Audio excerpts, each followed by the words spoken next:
And welcome everyone to the Mechanics Institute Tuesday Night Marathon online. We are here for rounds 5 and 6 of the May Tuesday Night Marathon. I'm Abel Talamantes, chess director at the Mechanics Institute. And joining me is three-time U.S. champion Grandmaster Nick DeFermian and FIDE Master Paul Whitehead. Welcome back. We're here for round 5. On the screen is board 1, Gadir Guseyanov, the Grandmaster, against FIDE Master Kyron Griffith. And what are they doing? The game is almost over. And it was at Caro-Kann, and here we are. All right, Nick, what do you think about this position? Well, nice to have a rook on the 7th, so white's a little better. And Kyron hold it with rook d8 or something. And then king f8, king e8.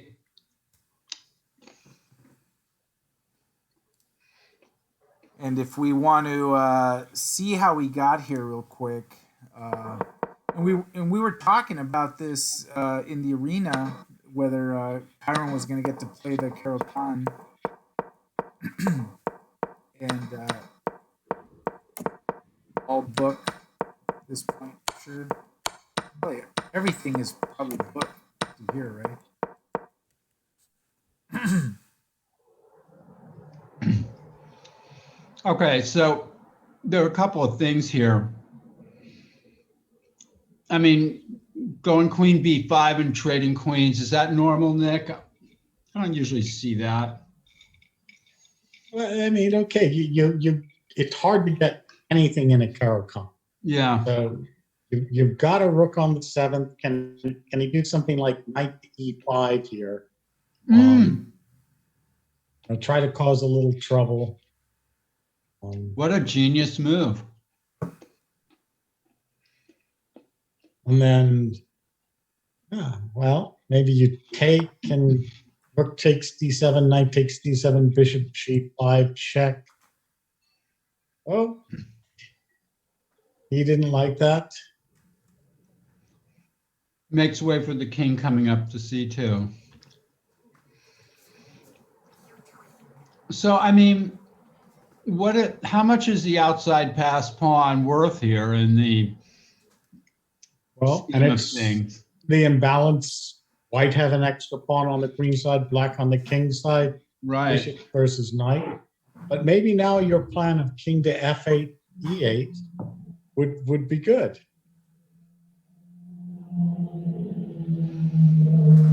So you think they're going to just agree to a draw in about 3 minutes? Well, black is the one who has to equalize. Right.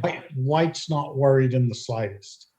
So, would you say long term the knight is advantageous in this Caro-Kann position? It kind of depends. If you get a color complex with all the white pawns on white squares, that knight can be good. But of course, the bishop, because it goes on long range, both sides of the boards, that can have the advantage over the knight in some of these positions.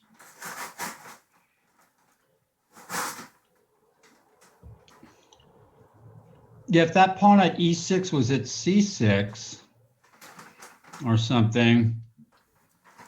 Well, let's try your move, king f8. And, real simple plan saying, I'm going to just completely equalize his black, even if I want to try to grind out the end game, first I want to equalize. Ooh, but he didn't do that. Maybe knight e5 was strong. He can still play king f8 and king e8 here. And he does. But then what happens after the rook goes to c7? I guess bishop e d8? Looks like you can chase that rook off of the 7th. And if you do that, you're just completely equal on the black. So we have to give Kyron credit for a really good opening against the Demon Gadir. And let's check on board 2. So Rohan Das playing white against Micro Bear National Master Eric Hahn.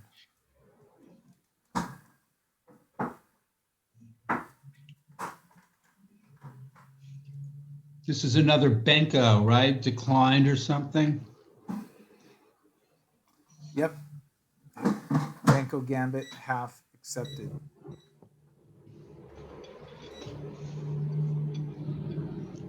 And yeah, it kind of looks like white is winning a pawn, that D pawn.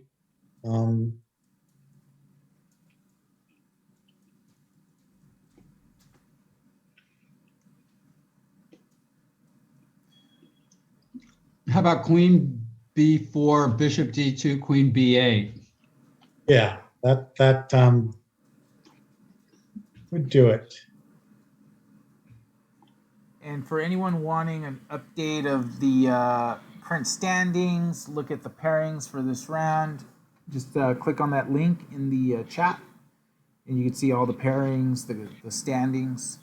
Looking at the standings, Gadir alone in first by a full point.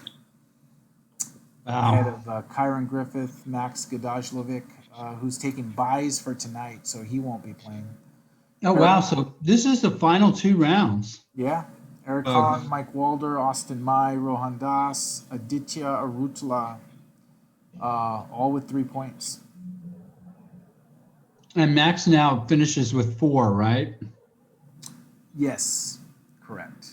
So he's probably out of the prize money, I would say. We'll see, but yeah, I mean, it's very possible that someone is going to be able to have greater than 4 for second place.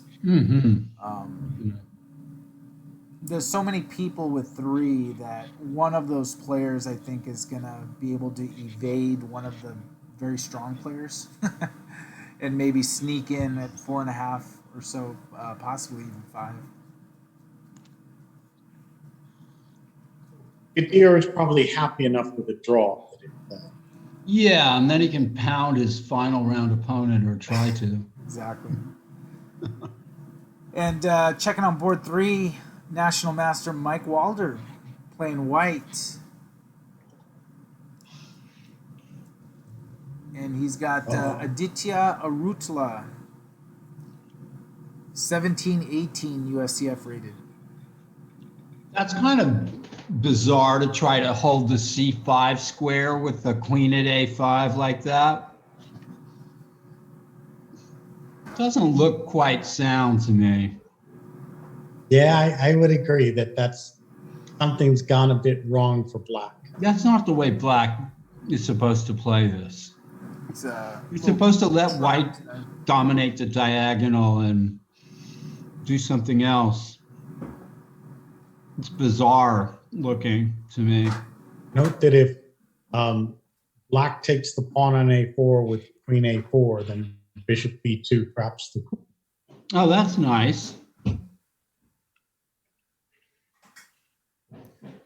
So let's move on to board 4, where we have Austin Mai taking on FIDE Master Eric Lee. Now this is a big heavyweight this is a game here. Big matchup here.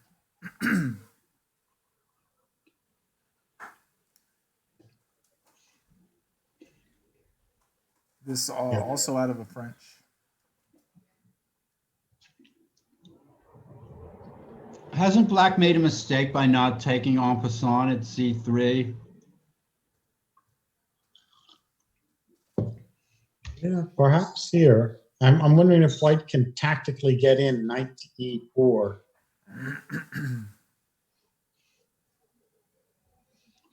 And okay, so knight takes e5. Yeah, and knight takes e5.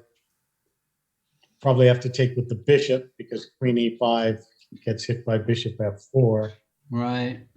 So then would come bishop g5 and then knight f6 check. So you can get the dark squares at the cost of a pawn.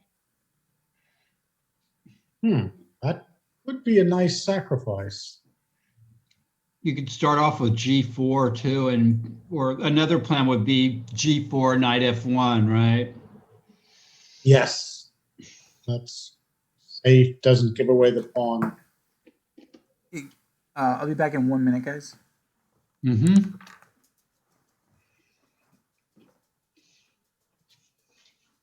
And is Elliot Winslow playing in this Tuesday night marathon? I'm not sure. I think he is. He- We'll have to wait till Abel comes back. But I can go to the chess club and the Tuesday night marathon. Scroll down. And Elliot Winslow is indeed playing, but he's only got 2 points, Nick. He's not up among the leaders as usual. No way. He's. I mean, after 4 rounds, he's only got 2 points. Who are we talking about? Okay. Elliot Winslow. Yeah, let's go to his game. He's playing Jason Ochoa here. Yeah, he's out of the contention for sure. Yeah.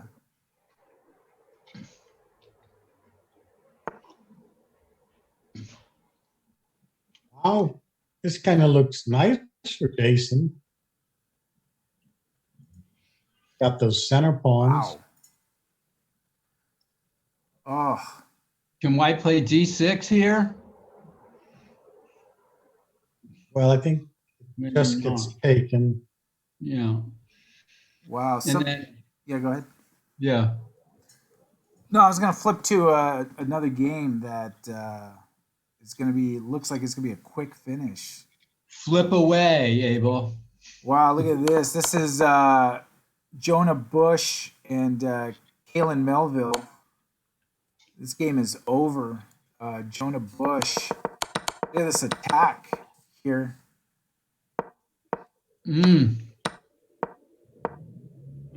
Oh, a King's Indian gone wrong. That's right.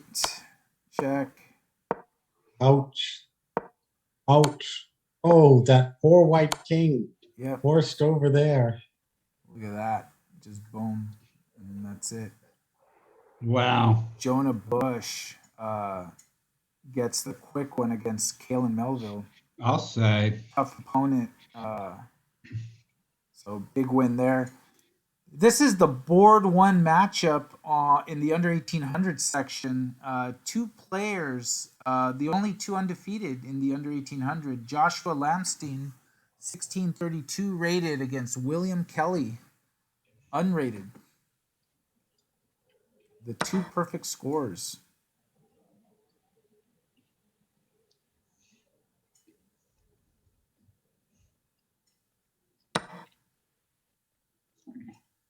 It looks fairly even, but somehow it seems that black is the one a little ahead in development. Mm-hmm.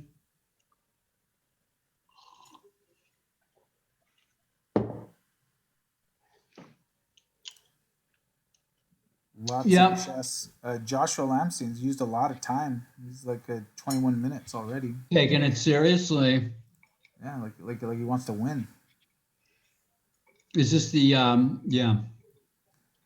Well, White's like Nick said, White's a little behind in development, but not too significant here. Let's go back to the top board. Gadir and Kyron.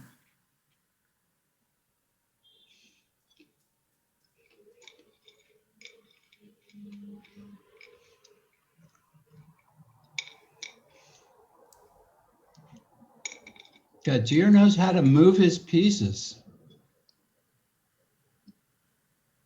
But see how he keeps the white position so solid. Yeah.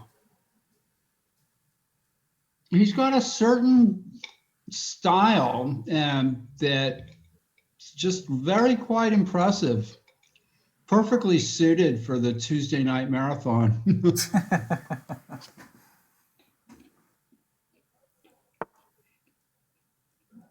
I mean, we've seen him outplay Kyron from position kind of like this already once.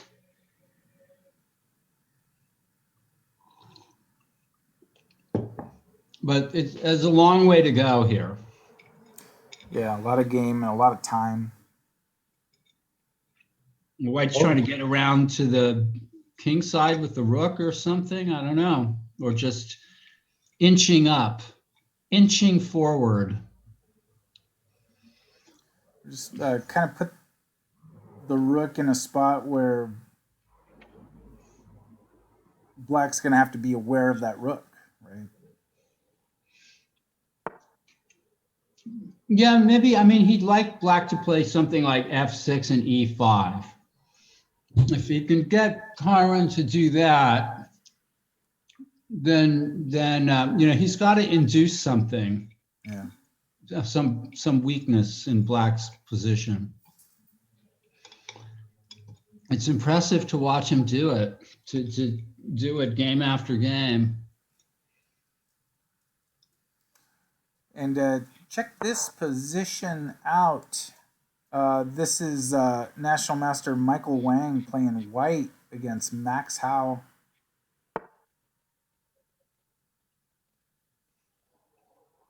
So white is up a pawn.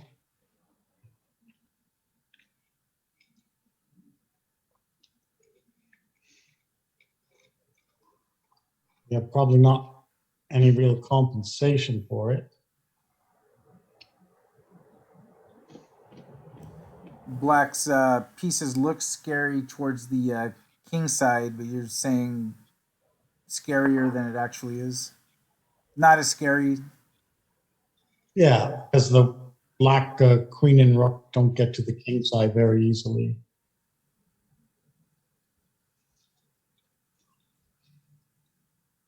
Black should probably just leave his knight on f4, but I don't know. It's like Nick says. What's he going to do?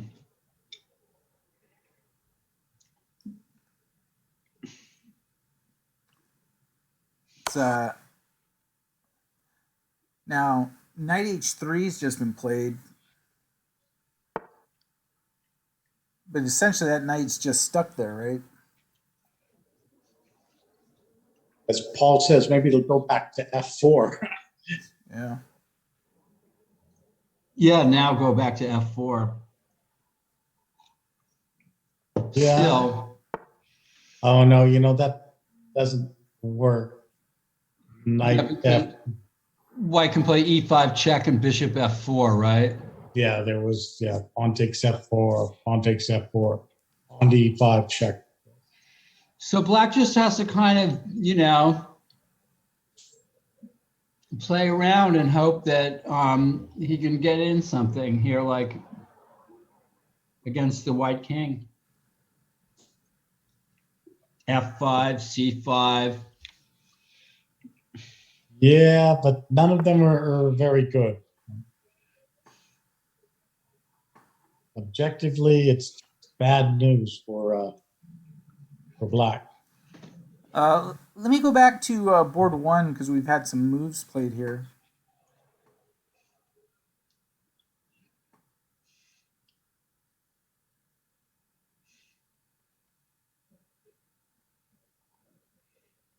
Rook a5, huh?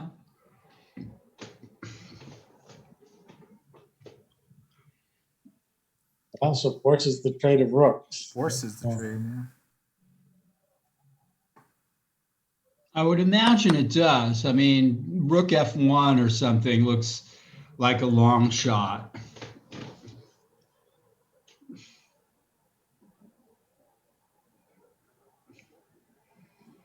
And it's kind of interesting, the bishop against the knight.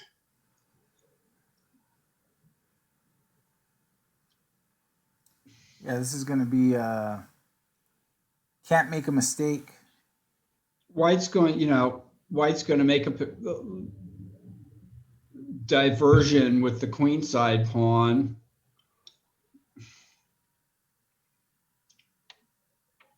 That pawn at h5 is such a cramping. This is like one of those things about the Caro-Kann where actually some endgames are good for white, right? Because of that pawn h5, h6 business.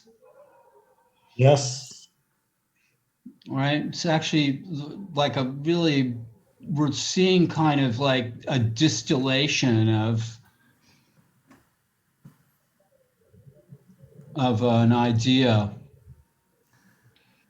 And for everyone watching, this is actually our last online Tuesday night marathon, the final 2 rounds here. We will continue with our Thursday night marathons online. Those will continue. But the next Tuesday night marathon starts next Tuesday, and it is going to be live at the Mechanics Institute. The link is in the chat. It's a maximum capacity of 50 players, and we have about 30 already registered. If you want to play live at the Mechanics Institute next Tuesday night, hurry up and sign up and register by clicking on that link. No spectators allowed, only players, maximum 50 players per our COVID safety protocols. But you will be able to spectate, right? On Twitch. That's right. You can spectate via the net because we will be doing a live broadcast from the Mechanics Institute and let you in on the games. And we'll even turn on our live in the chess room camera. So we'll be able to see the games through the 5 DGT boards that we will use and give you a live feed inside the chess room. People will be able to see chess inside the Mechanics Institute next Tuesday night, round 1. Game in 2 hours with 5-second delay, FIDE rated. So you want to play some FIDE rated chess at Mechanics next Tuesday night, round 1. Click on that link and register soon. There'll be mystery guests. But it'll be strange, the longer game. Yes. Strange for the players, but for the commentators too, probably. Yeah, we will. Yeah, I mean, it'll be more relaxed. Only 5 boards to comment on. We'll be stretching our analytical chops or whatever. Yeah, you have to get used to that, of knowing what you're looking at over 4 hours. And we used to do it routinely, right? And now it's going to wow, this is going to seem like, wow, this is a long game. Back to this board 2 matchup with Rohan Das and Eric Hahn. Oh, that white king in the center there. Yeah, black is I guess king F2, right? Yes. And at least that white knight is, holding a lot of key squares. And there's the sirens, everybody. That's live from San Francisco right there. Live from downtown SF. The sirens. And if you're at the Mechanics Institute, it's the pigeons. You get the pigeon sounds. So what happens? King F2, black needs to play the rook over to D8. Maybe queen F4 now. Queen F4, you'd play queen D2, just dampen the position. Yep. Still, there's some kind of dynamic equality. Black has to be careful he doesn't get mashed in the end game. Yes. Look at this position from the Michael Wang Max Howe game. Oh, that knight on H3. Okay. But what can you do? The knight on C3? Material looks even so far. Wow. Black is getting somewhere, huh? That knight H3 is going. And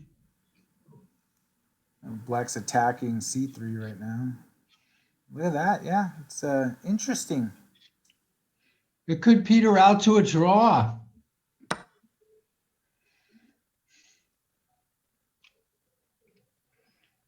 Maybe black's a little better now, huh, Nick? Ooh, how about rook takes c3 and And then knight f4 mate. yes, if bishop d2, knight f4 would be checkmate. Wow. All right, so knight f1. Yes. Okay, very good. That's a pretty line, though. That's a beautiful checkmate. It's like a helpmate with the knight at h2 and all the squares. And then I'd be saying, wow, who is this man? ROL. Max being Max. Well, played. It's so tempting to go for it, huh? And now we gotta wait and see what happens here. Well, we have a national master with 23 minutes on his clock. Yeah. And not only that, but bishop d2, knight f4 check is not actually mate. That's true. But it's close. Need something like bishop f2. Oh, what's this? Now rook e3. Oh, what a blunder. Oh. Well, rook e3, you throw in knight f1, but then rook to e1. A terrible blunder. Oh, rook b1 is an awful blunder by by white. My God. You had lots of time to think. Such a mistake. So rook e3, rook b4, knight f4 mate. Okay, so he didn't get checkmated, but he just lost like a piece. A piece. And now comes c5, and that game is over. Bishop e1 looks good too. Well, c5 and then knight g4, right? Playing on. True. Well, keep an eye on that. Let's check on. Black has a number of ways to proceed here. Wow, what a tragedy. We have Austin Mai and Eric Lee.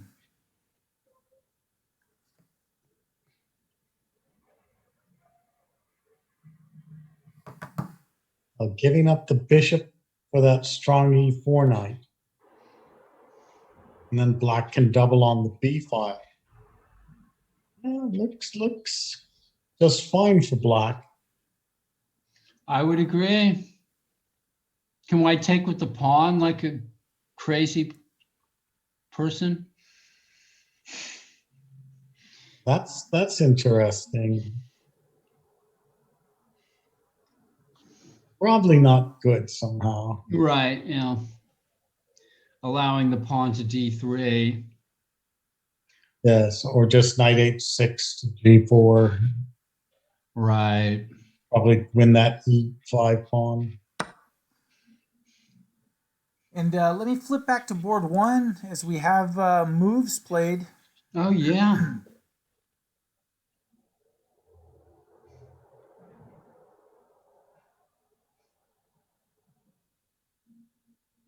Now it gets interesting. Once again, a little better for white. Hard for black to make a pass pawn on the king side. But the bishop, is a bit stronger than the knight. I am so impressed with Gadir here. Black has 3 pawn islands. Yeah, I mean, still holdable for black, you would think, but like starting to get into scary territory. And then there's the time factor. Yeah, Kyron at just under 13 minutes to Gadir's 24.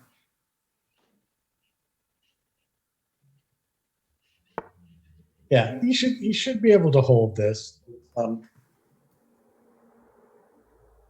And if anyone wants to follow any of the individual matches from the Tuesday Night Marathon, I just posted in the Twitch chat the link to the Google Sheet. So you can not only follow the pairings and the standings on that sheet, but each individual match you can click and go to that match if you want to follow one of the games. So check that out.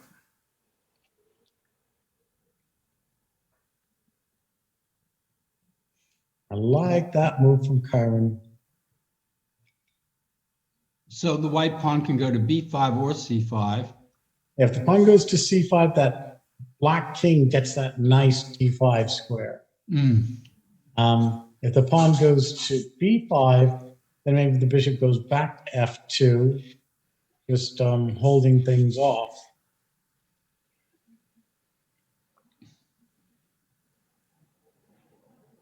Very, very tense situation here, folks. Hey, well played by both players.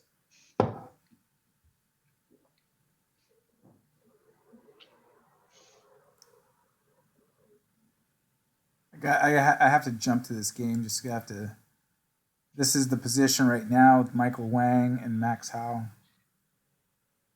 I love this game. It's just wild and crazy. And who is trying to checkmate who? Yeah.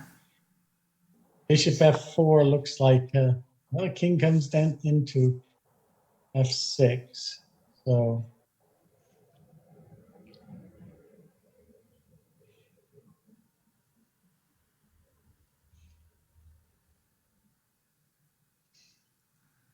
it's like getting that web ready, trying to.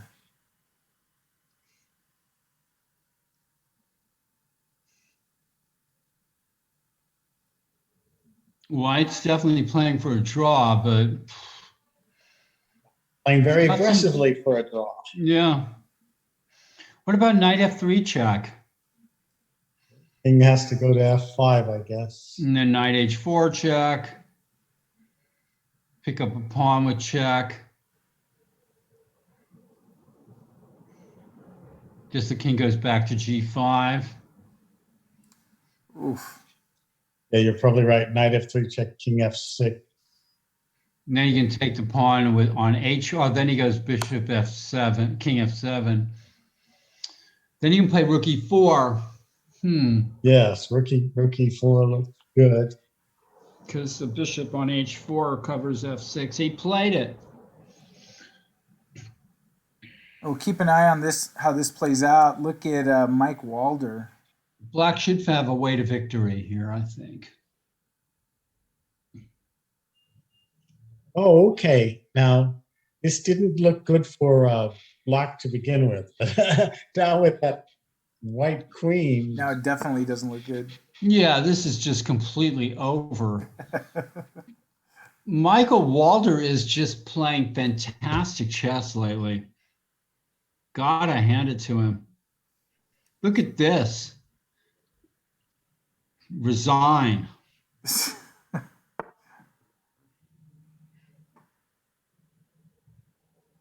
The boys are just fine. doing our chess thing here. Thanks for following the broadcast. Back to the top game.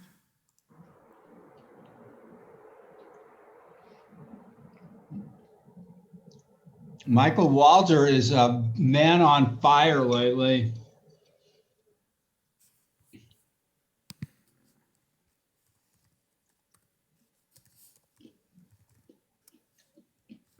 Oh my, this.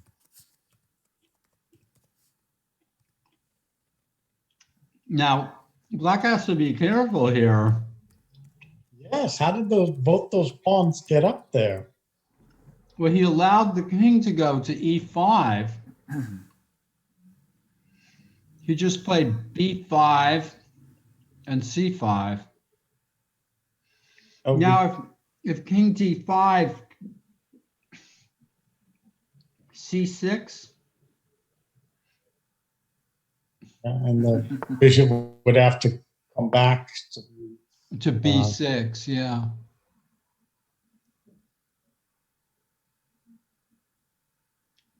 This is nerve-wracking. And look at that. Oof. This is incredibly nerve-wracking here. What's going on? Gadir knows what he's doing. Like, he played that move like right away. Well, is this a forced win?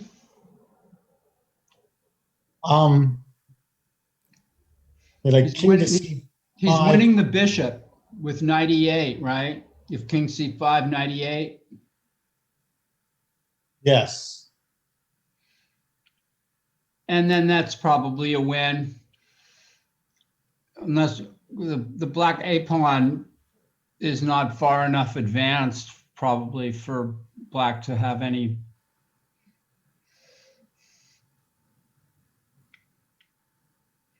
Boy, this guy knows how to make something out of nothing, huh? He really does.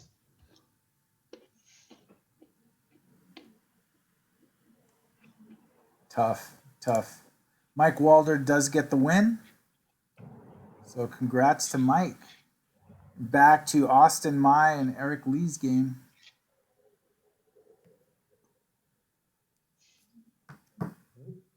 Black has netted a pawn. Looks all safe for black.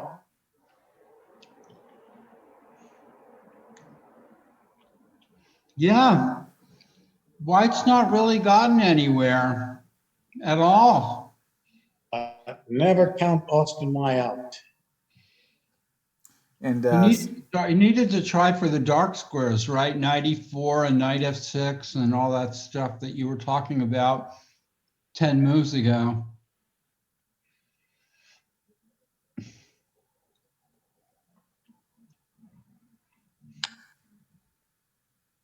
wow, check this.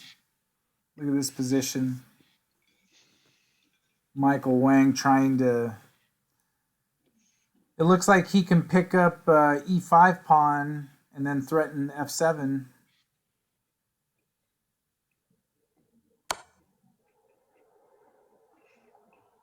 Move there.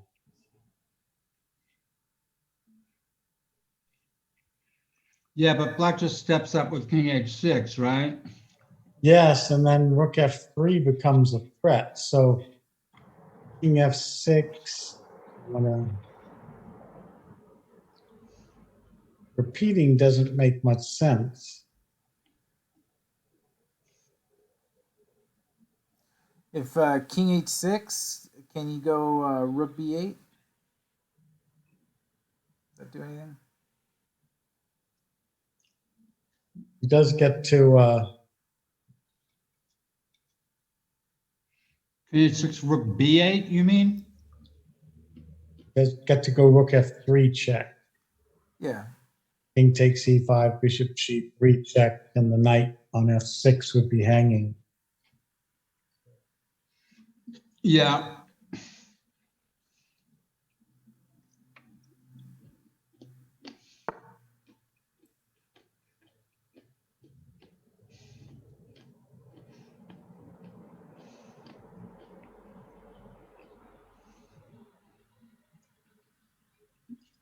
Should have played to h6, but this might be good enough.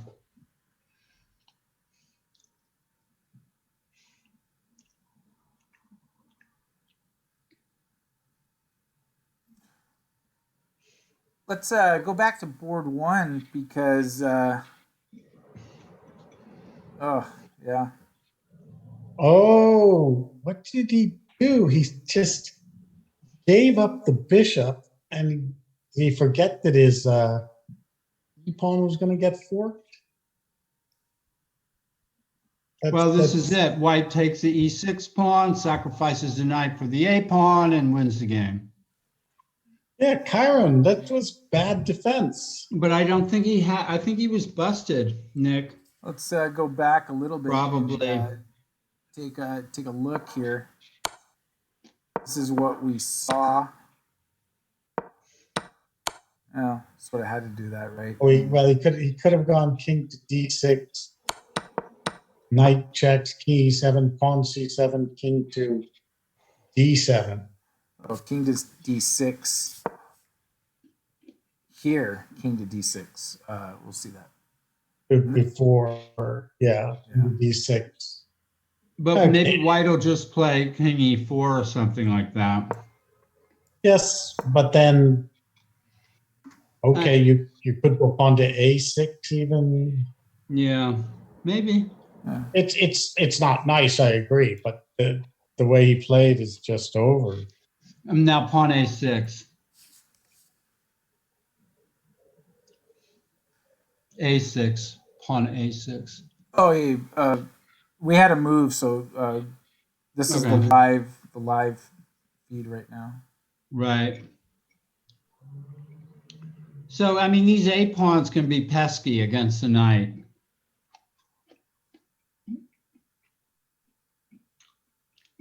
But white can just make a pass to f pawn, right? Yeah, I mean, it should be winning, but yeah, there'll probably be a trick or two, and we got the guy who knows how to play for the tricks. Yeah.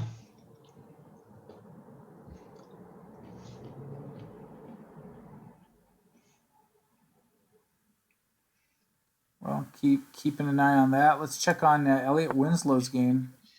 Kyron is just such a... He's good at this stuff too, like you said. Let's stay here because let's see what happens.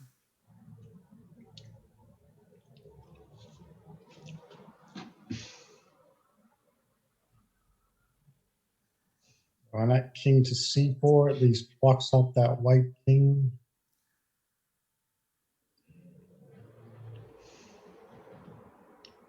And anyone watching us right now, if you don't already, under the board, you'll see that purple follow button. Click that follow button and follow the Mechanics Institute channel.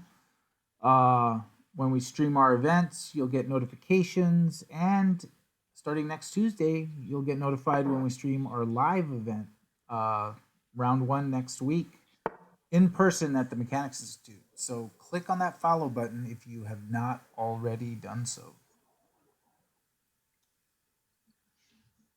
So what's the plan here? Oh, just king b2 right away without even thinking about it. Or he was thinking on Kyron's time. Right. And now Kyron needs to do something like pawn to g5. d5. Yeah. And then his king can approach the knight. So maybe it cause trouble. It might be a little closer to a draw. King d3, like if king g5, king a3, king d3. Oh, well. Going that way instead, trying to go underneath. King d3, knight f4, king e3, knight takes g6. Oh no, I mean with black playing pawn g5. Oh, yes. Hey, I got to thank Mike Walder in the chat. Yeah, it's not enough to follow. Go ahead and subscribe, and then bypass all the Roto-Rooter ads, the Wild Wings, Buffalo Wild Wings, and all of that stuff.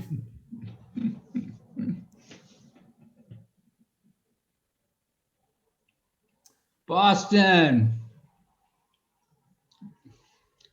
Mike Walder, G5, knight D8. Oh, nice, Mike. Yeah. And played.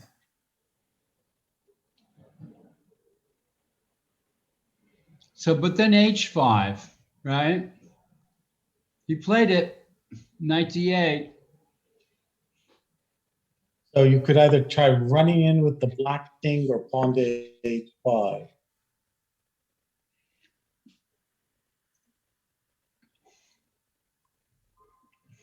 Oh, well. And now white just attacks this pawn and wins it, right? Black's probably too far away. Oh yeah, knight e5 check is coming. That's the end right there. Yes. And That's it. Wow. And Max Howe also gets it done against Michael Wang. I mean, Gautier, I'm very impressed by his subtle endgame play. oh, we had a mate on the board. In the other game? Oh, look at that. F6 mate. Charming. Yeah, how funny. Yeah, F6 mate. Very A charming little checkmate. Congrats to Max Howe. He may not have realized when he played that move that it was mate. Well, it's a pleasant surprise. And Gadir, for everybody. And Gadir wins that game. Wow. Big win for Gadir there. No, Gadir is something. I mean, he is quite the player. Really impressed by this endgame play. And Gadir's in the game chat talking with Kyron, saying probably should have kept the rooks. Black should have kept the rooks. So that rook F1 move that I was looking at, maybe that was the move. Or maybe he was saying before that. So, he's talking about this position right here. He was saying that Gadir is saying that Black should have done rook F instead of rook F to D8, should have gone rook F to C8, is what he's saying. Ah, interesting. And then he's saying then rook C5. Okay. Going after the counterplay. Yeah. Interesting.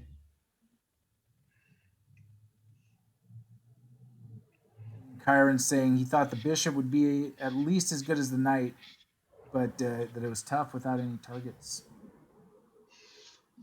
Good breakdown of the game between those two players after.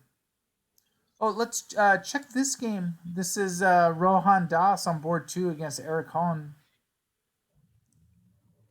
So Gautier is the world's number 70, huh?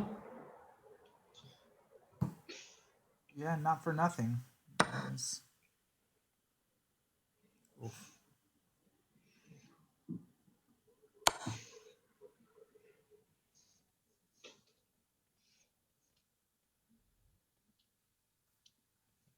Well, maybe White's going to escape this, since Black has to take with the queen on D3. Well, let's see if the king goes to G3, you might break that pin with rook to E5. Yeah. Nice move. And if the king goes to F1, then queen D3 is probably enough for Black to be significantly better. yes. Well, king to G3, rook to E5, can you go? No, pawn to H4 just doesn't look good.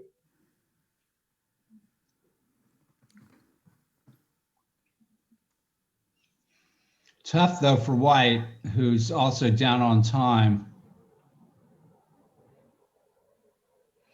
So who does Gadir playing in the last round? We don't know yet. We don't know. There's a lot of players with 3 points. So we're going to have to see how the games... Has he played the great, his student? Josiah? Josiah's not playing the tournament. No, I'm talking about... Mike Walder? Mike Walder, yeah. Oh, Mike Walder. Let me take a look. Sheikh Mike is following us now. Yeah. And I think I know who that is. That is Michael Hilliard. Trustee, Michael Hilliard. Oh, wonderful. Yeah. And Jeffrey Wang gets the win against Sauce Hakobi. Yeah. Let's check the top board on the under 1800 section. It's this game here. Joshua Lamstein and William Kelly. It's like pretty even up. Yeah, this is that game that was black is better here. Yeah, but I like both sides being aggressive. Maybe rook d7. Let that black rook come in with check, king to h2. Queen d6, f4.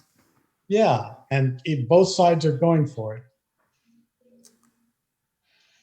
It looks it's either going to be Mike Walder or the winner, if there's a winner of the Austin Mai Rohan Das playing Gadir in the final round. Because Eric Hahn has already played Gadir. Now, wasn't that Rohan Das game? There was something going on in that was let me clear cut, I thought. Let me flip to that. So Gadir likes to play for the FIDE rating points. He's won the tournament, but he still wants to win the game anyway. Absolutely. Here's the Rohan Das and Eric Hahn. Oh, tough for Rohan Das. Yeah, this is very tough for white.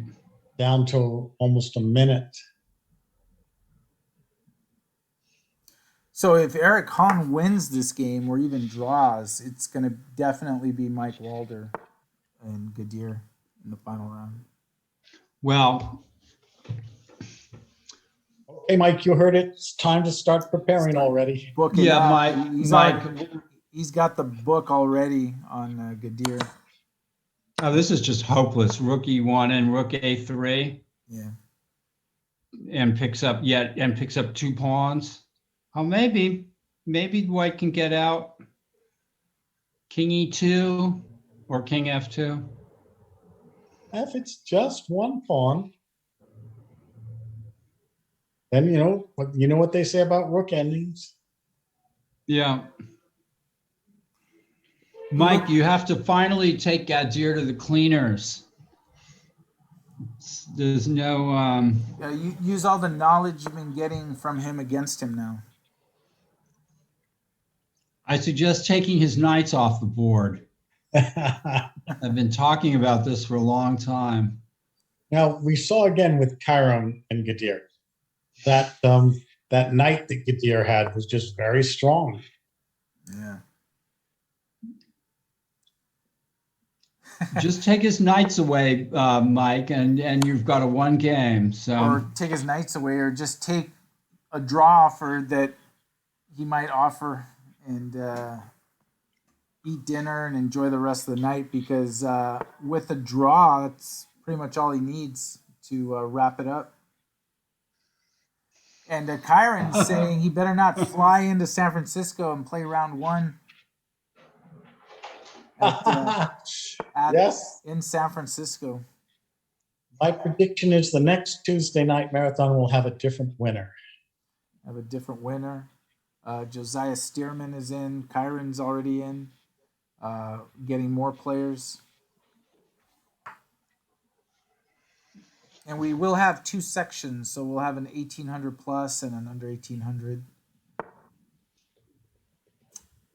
are we gonna do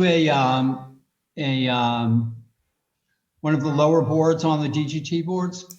Yeah, you know what we might do is because we have 5, we're gonna use 5 boards.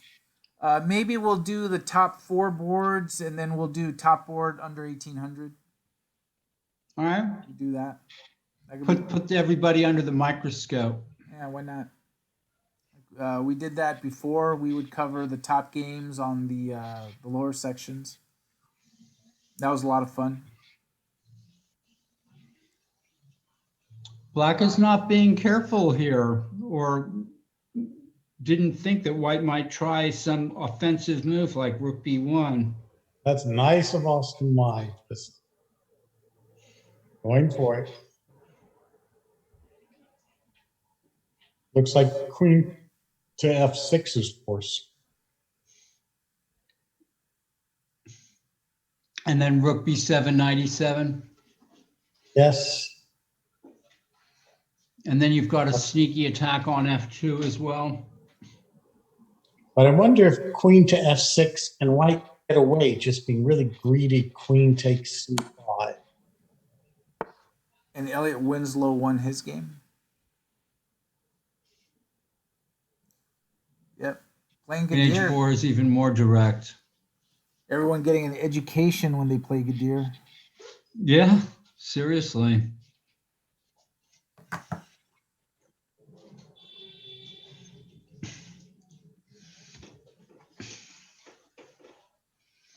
Look at this game that I'm following between Ethan Sun and Sebi Suarez. Queen and rook against queen and two bishops. Well, looks like the bishops hold out the queen and the rook. So should just take a little bit of care to win with those bishops. A Sebi with a minute 40. Playing with fire there with his time. Yeah. Still, there's lots of room for cheap shots. Like queen e1 is a threat. You never know. Never know. And Eric Lee looks like he's got the active pieces here. Yeah, he's playing it. That was a nice move, queen h4. He should have this game completely under control, I would reckon. Yeah, nice game by Black. And Austin with very little time, 20 seconds. It looks like rook g5 or rook h5 rook g5 maybe would have been better. Or would have been winning. Wow. And let's take a look at the end game here.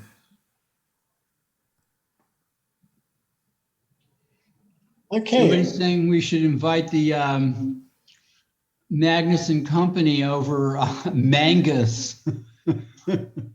Mangus and company. Mangus Khan. And that's a great suggestion. We're actually trying to work on that.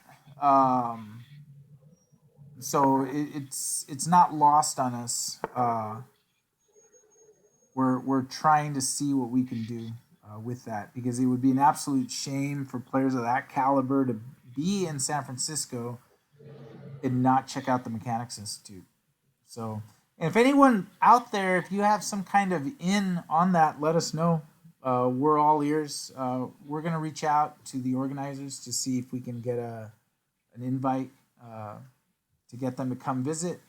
But if someone out there has an in, you know the organizer personally, you're best friends with the sponsor, help us out.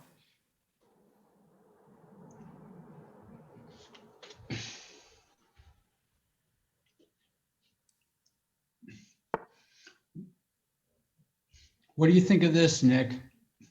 Yeah, well, I mean, pretty decent chances for oh, maybe you should have checked with the rooks to put the king on c2. Okay.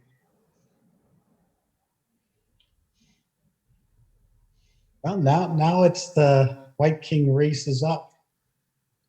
Not too quickly though, because king g4, rook b4 check, and rook c4.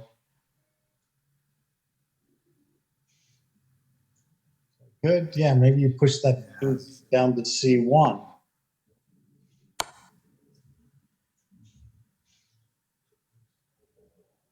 Check again. And now he hides. Yeah, but if he hides, the rook just goes back to c7. Yeah, because now it's a little trickier with the three pawns on that side over there. He picks up that G6. Well, wait a minute now. Rook B4 checking rook C4. Yes, makes it very difficult to. Yeah, then the king comes out and you're gonna. Oh, but when the king comes out, he can play rook D2. Yep. And Elliot in the chat. Yeah, rook B4, rook C4. Yeah, I saw that too. But white will still have the move of being able to play rook D2 and pin the pawn. Well, not if the king goes to B1. Oh, that's right. Yeah.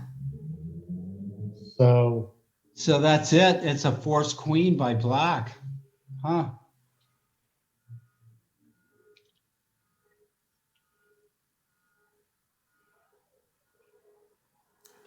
It's amazing how difficult these endgames are. So rook b4 check, king g5, I guess, rook c4. And then with the idea of king b1. And Eric Oh, Lee. rook e7 and rook e1. A lot of games late.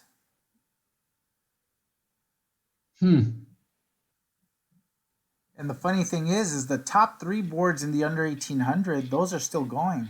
They're really battling out. This is the top board.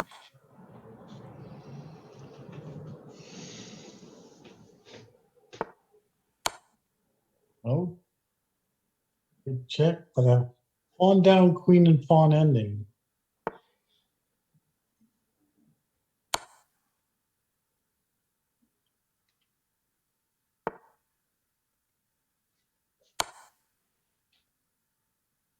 Why not play queen d5 after queen e4 check?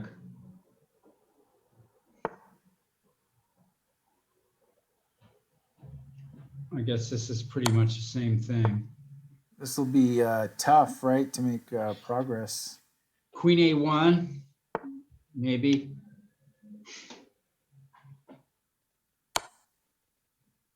Yeah, I thought he should have played pawn to a6 to get rid of that cramping b pawn. Yeah, white could have tried queen a1. And white with 20 seconds, just trying to make sure it does not slip up here.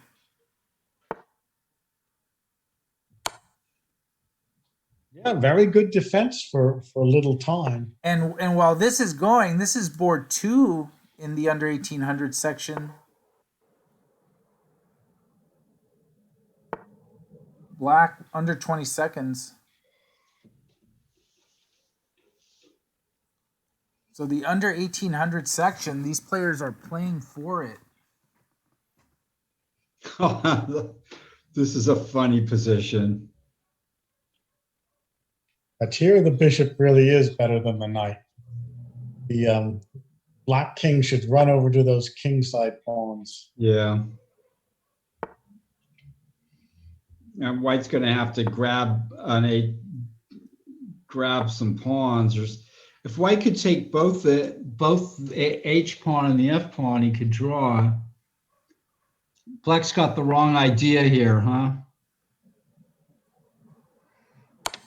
Oh, maybe he should have gone knight to e8 and knight to g7, so he could have been on both. Maybe he will get that idea. But then the black bishop goes to g4, and you go up and take the pawns. Oh well. Elliot's like he's got to push the A pawn right through. Well, that's a little difficult. The final square is a tough one. Can white draw with knight b6 and knight d5? No.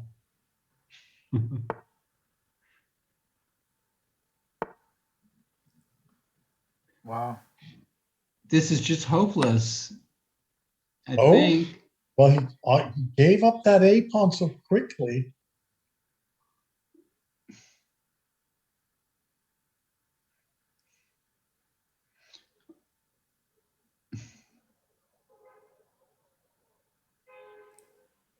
isn't white losing 3 pawns? Yeah. Well, only 2. I mean, at least right away. So Right. just run back with that white king. He's faster than you think he is. Oh, I mean, why make knight moves? Now you might lose all 3.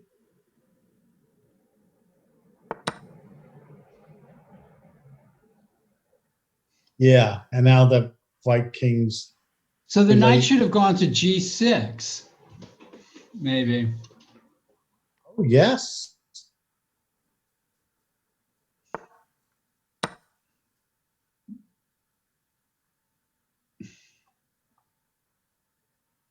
Rerouted it to g6. Yeah, g6 was a good square. Yeah. Sebi flagged and lost his game. Oh, Better play it actively. overtly over.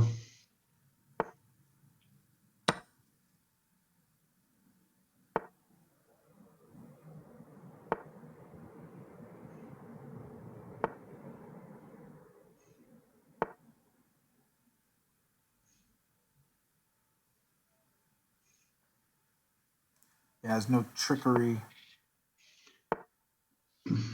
Well, there's always trickery. Yeah, I guess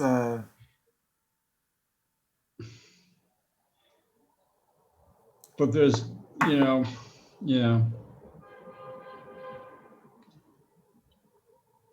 Not here. not here. No. This could be the last game here. This is Joshua Lampstein. Wow, Black has worked their king all the way to the other side there.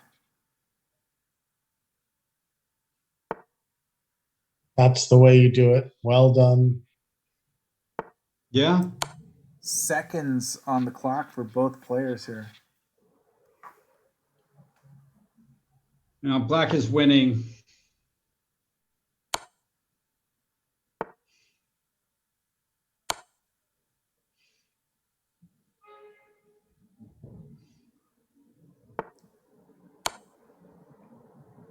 It's funny, these queen endings are people think that they're so horribly impossible to play, but as long as Black is courageous enough to just walk all over the place with his king, he can usually win.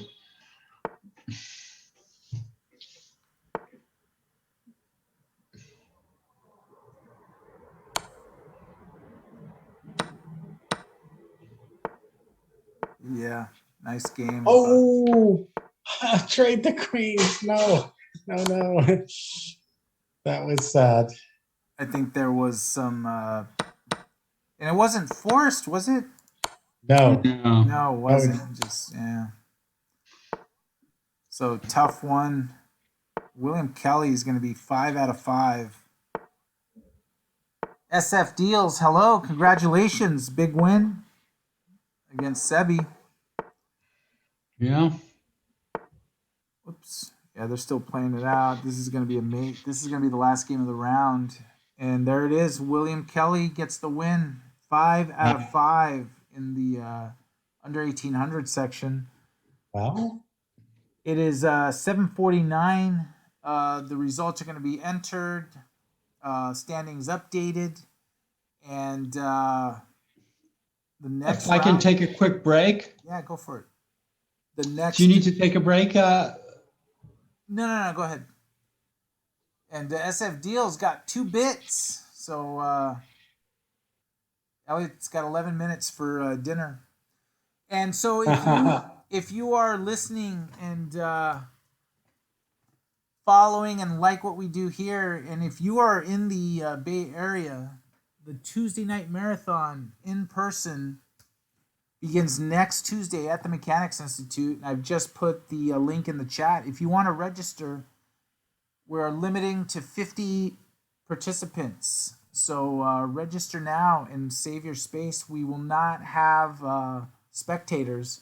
The only way you're going to be able to watch the games is through our channel. We will broadcast the game 5 boards on DGT, and we're going to be doing the commentary. But if you want to play at the Mechanics Institute next Tuesday. FIDE rated Tuesday night marathon, game in 2 hours, 5-second delay. Register now.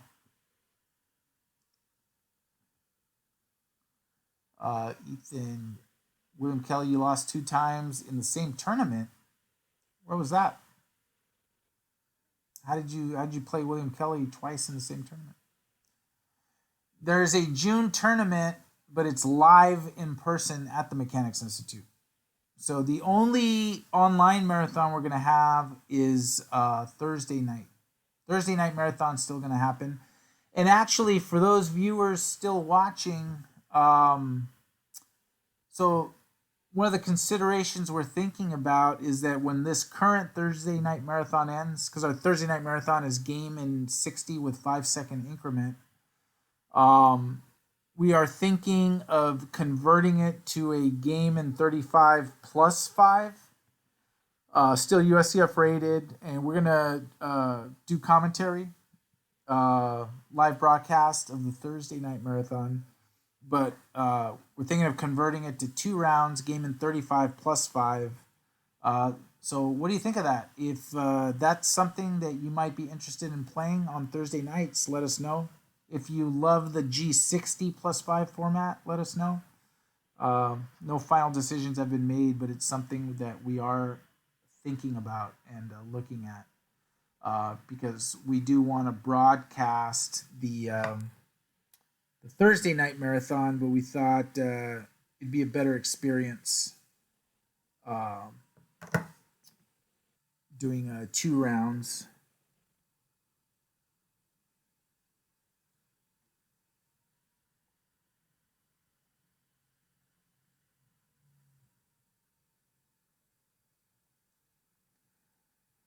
Doing my TD duties here on the side. And so yeah, Ethan's son lost to him in the Thursday and Tuesday marathon. Okay. That's how he lost in this. Yeah. So it's not the same tournament, but in the same week. So that makes sense. Round 6 going to start at, and we do have the pairings. Round 6, Mike Walder, white against Gadir Gusainov on board 1. Okay, we have a battle. And on board 2, Kyron Griffith has white against Eric Hahn, Microbear. Board 3, Elliot Winslow has white against FIDE Master Eric Lee. Max Howe, white against Austin Mai. So we're going to have some fun games to follow on the top. And William Kelly, 5 out of 5 in the under 1800 section, has white against Mike Hilliard. So Mike Hilliard's playing on top board. Playing on top board in the under 1800. And he's got 4 points. So if Mike Hilliard wins, he can get a share of first place. We have to, focus on that game also. Absolutely. There's going to be some fun games to watch. Fun games to watch. And starting shortly, just 7 minutes away.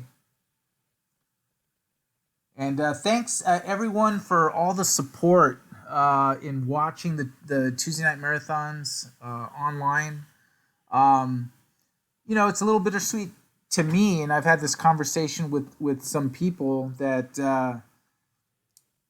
we were streaming our Tuesday night marathons always, right? We were doing the coverage of our live events.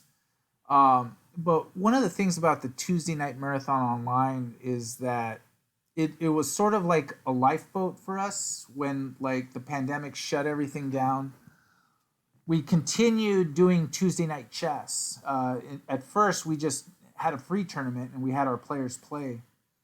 And then when the USCF approved rated online chess, Judith was a big part of that, creating the rules with regards to online chess.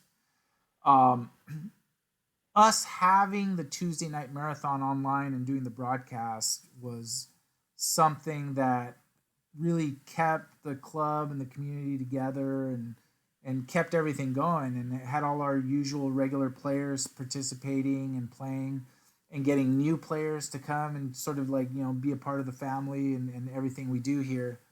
And it's been fun this past year, given what we had to do, and trying to make the most of what we had, to cover the Tuesday Night Marathon online. So even though we are so looking forward to the live chess, nothing's going to beat playing inside the Mechanics Institute. If you've never been there, you have to go just get that feel, that experience of being inside there and seeing everything there is. But there's going to be an element where you sort of miss the Tuesday online, only because it did so much for us in the chess community for the little over a year that we did have it. So that all being said, online chess still lives on. We're still going to have our Thursday marathons online. Thank you, SF Deals, for the support and for the cheer.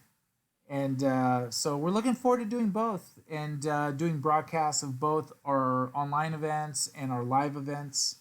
And chess goes on at the Mechanics Institute. But yeah, it's, if you've ever seen that movie, Castaway, for those of you who've seen that movie Castaway, where Tom Hanks in that movie is Wilson, the volleyball, really becomes almost like a friend, right? And then when the friend is gone, it's like you miss it. So almost like the Tuesday Night Marathon online was like that friend that we needed, and that helped us in so many ways. But now we got to let it go, and we're going to do live chess. But it cannot be ignored or minimized, the impact that being able to do the marathons online had for us. So that being said, we're looking forward to live chess next week. Alexi Root is in the chat. Hey, Alexi. Hi, Alexi. Yeah, online chess, I don't know, it's not like volleyball, but having the online TNM was, I say it's like a lifeboat that helped carry us through. So we're going to miss it a little bit, letting it go, but, you can't wait for that. I remember when I was talking to Paul that more than a year ago, we were talking about what's going to happen when live chess actually returns. Because, it was at a time when we had no clue, if anyone would ever be back. And next Tuesday is the night. So big night at the Mechanics Institute. 2 minutes to the start of the round. But this online presence of the Mechanics has been terrific. We become kind of international. People like in our chess cafe and such that are in New York and Texas and Florida, or it's like they are members of the club. Yeah, and that's the thing. It's like we've actually expanded the outreach, right, through our online stuff, and not just the tournaments, and and that's sort of like the secret. I say it's like, it's, we do the big events, we do the big tournaments, we do the big events, but what really makes everything special is just that sense of community. When we have our interactivity with the clubs from around the world, and organize, the matches, the club matches we did. We have offerings like the Chess Cafe, and our other classes, and the free classes that we teach. It's everything together. It's the people coming together, right? It's not the fact that we organized the U.S. Junior Congress with record numbers. It's not the fact that we organized the U.S. Amateur West, all of which is true, and all of which we are very proud of. But it's that I think we carry that small town community feel even despite all the large things that we do, and that makes us special. I think that's what's fun about being a part of the Mechanics Institute, and I think that's why people like playing at the Mechanics Institute and being with us online. So, with all of that being said, the Chess Cafe, actually, the Chess Cafe is like a fun bridge and link to be able to just socialize and chat about history, about games, about anything you want. There it is in the chat. It's free. Hang in. I mean, you got like some top people: Alexi Root, Elliot Winslow, Nick and Paul are in there. Mike Walder. And speaking of Mike Walder, here it is: Mike Walder and Gadir Gusainov starting the games. They're underway, but Mike might be at dinner. He's finishing dinner. I don't know if we're gonna have the Titanic battle that it could be. We'll see. But some fun matchups in boards 2, 3, and 4. So we are gonna have some fun games to follow. Let me pull up the games. Yep. I want Mike to play all out. Yeah. Don't know if that's gonna happen, but we'll see. I think Kadir can wrap it up. I'll be right back, folks. Okay. Well, what do you think of this position, Nick?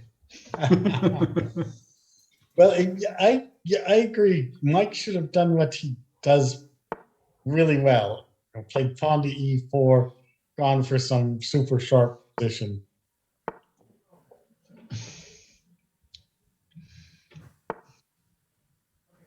But he's the one guy who's had some success against Kadir, so he has. Criticize. And he's taking lessons against him. So now we're going to get our King's Indian.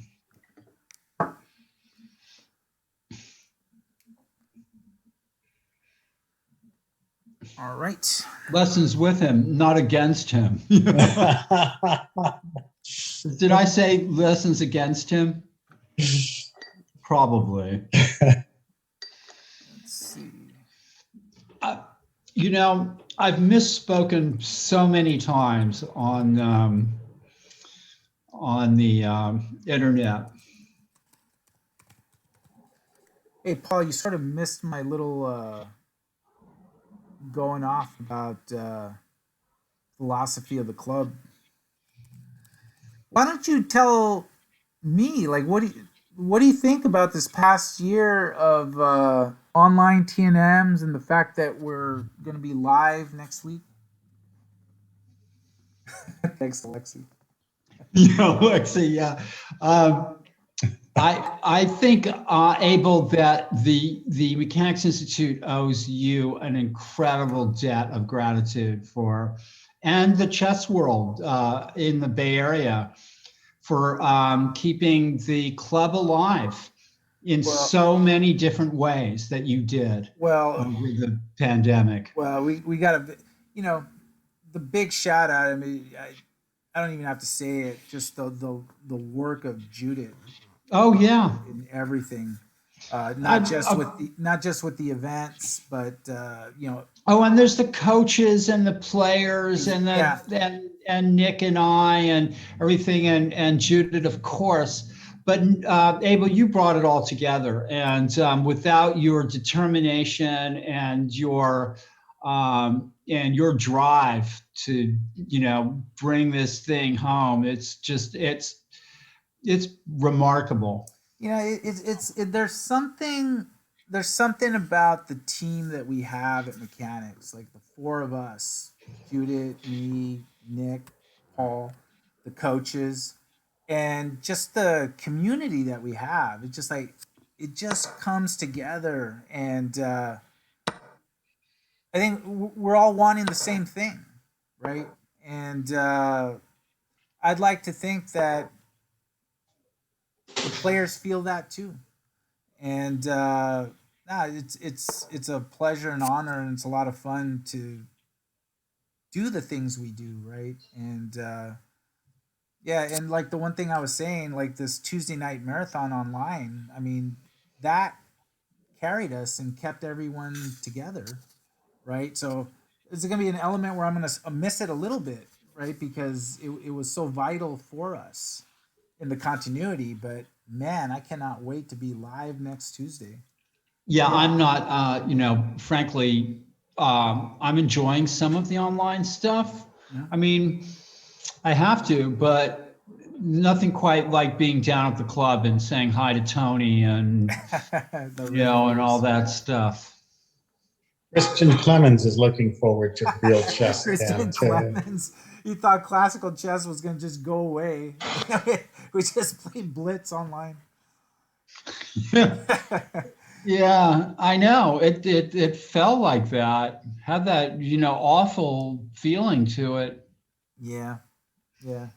But I just want to give a big shout out to Judith, who like works like with this animal ferocity and intensity. Hungarian ferocity. That Hungarian ferocity, and yeah, she's just amazing. Like everyone's amazing in their own way, right? And I was just lucky that we get to do it all at the Mechanics Institute.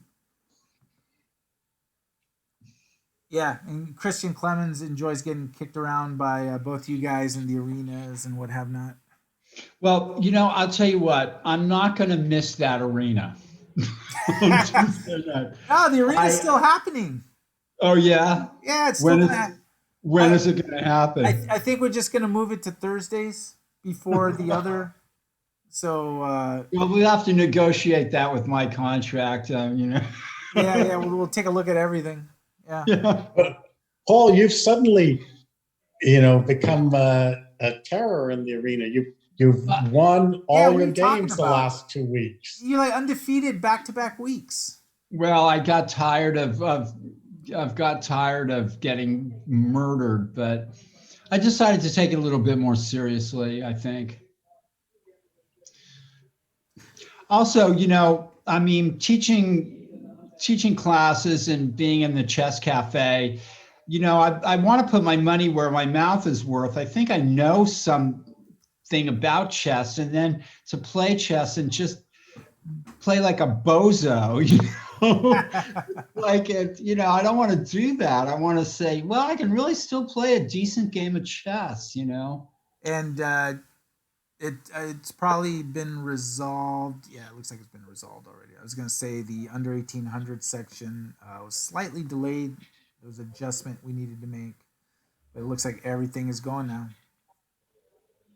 Oh, good. I really want to see the top board of that. So we have a Botvinnik system here.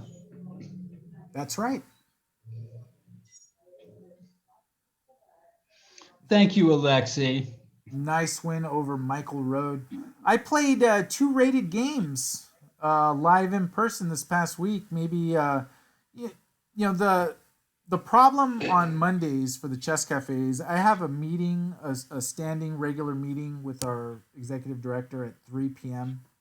on Mondays, and it's been running long the last few weeks.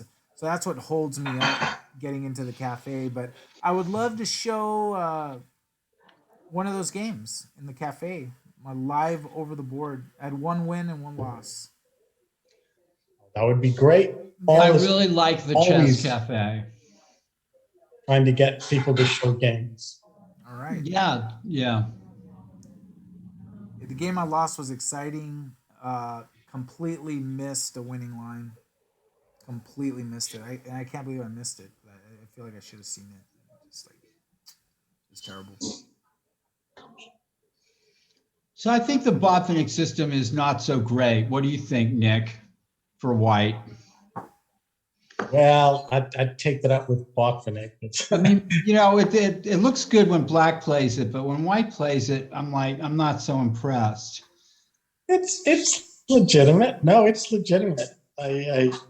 You're not trying for much of an edge. Right. On rook c1 there. It doesn't hurt to have those light squared bishops exchanged, because that's not such a great bishop white has on. Right. Well, why does white play bishop g5? He doesn't want to trade that bishop for the knight on f6, does he? That's a little odd. He can follow it up with queen d2, but yeah, I don't think he wants to trade that bishop. Because black can put a pawn on c6 to hold that d5 square. So, Nick, how would you play Gadir if you were going to play Gadir? What would you you must have get a good sense of his style. What would your strategy be against him? Well, apart from just playing a good game. First, you have to have respect. I mean, he plays very well. You're not going to surprise him. So you're going to play some first-rate openings. Okay, it's a battle for some small squares or something. Right. The other way is to do a Mike Walder and really look at the openings, really say, hey, I think I can analyze one variation that he plays, and he chooses that. Right. And then what about exchanging his knights? Well, that's why Mike played bishop g5, I guess, because you said just get him off the board early. Yeah. Right. Okay, Mike is going for it. Is that working? Is it any good? Because king takes knight g4. It does threaten a big fork. I guess you can play f5 or f takes e5. Yeah. It's a little scary, though.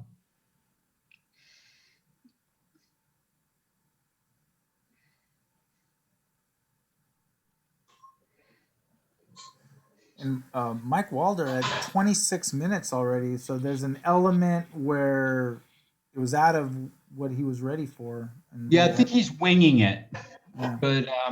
But so is Gadir too, probably at this point.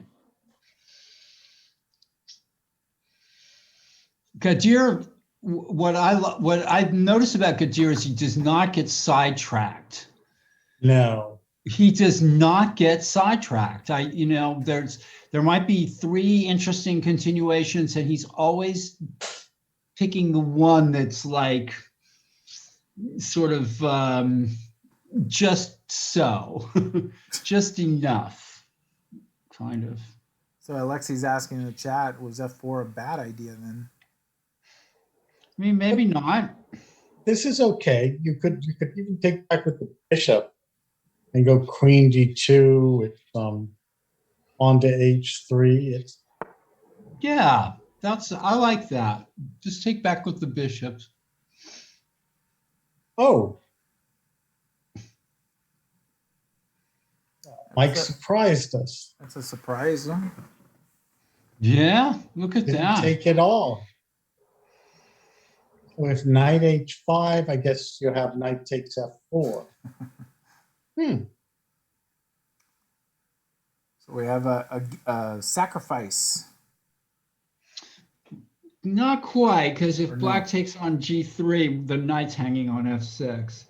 Queen d2 is a canny little move. Oh, yeah. That's right. I just saw that. It's a canny little move. It jumps white ahead in development nicely, too. I like it.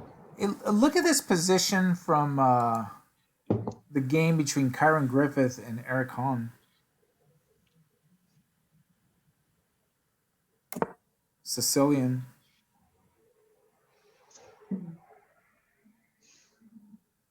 I guess it looked a little stranger to me than it says closed closed variation.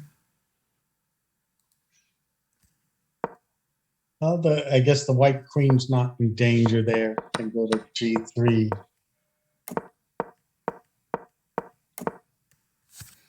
This looks like one of those typical he's played this bishop b5 move.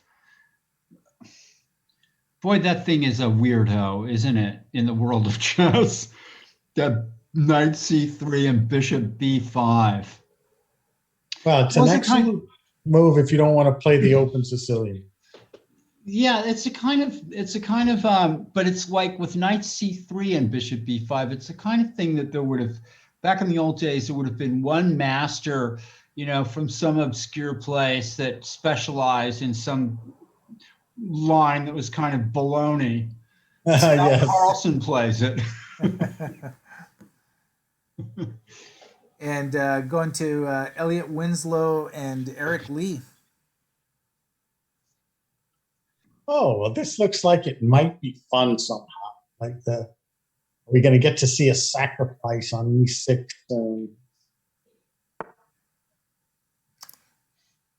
So did Eric won his last game, right? Did. And that was a big victory.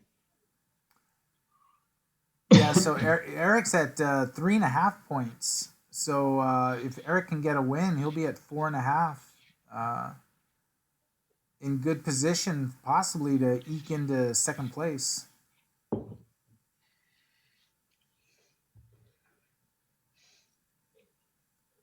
So what is happening on board one in the under 1800 section? Board one with Mike Hilliard. Let's take a look at that game. Mike Hilliard is on board one. Yeah. Right here. So Mike Hilliard with 4 out of 5 is playing William Kelly, who is 5 out of 5. Great. And Mike Hilliard is black here. Oh man, this is an aggressive position. Yeah. Knight b6, so that the e6 pawn is not hanging. And now pawn to c4 threatens to trap the bishop. Yeah. f4 pawn is hanging. Wow, black is in the driver's seat here, huh? Yeah, can you go knight e5 for white? Oh, he does it. Good move. Yeah, if c4, maybe bishop h7, queen h5, and g6. Yeah, that's looking for a kingside attack. That was the right way to play it. So should black take on e5, maybe? As strange as that may look. Okay, so Mike went for the piece.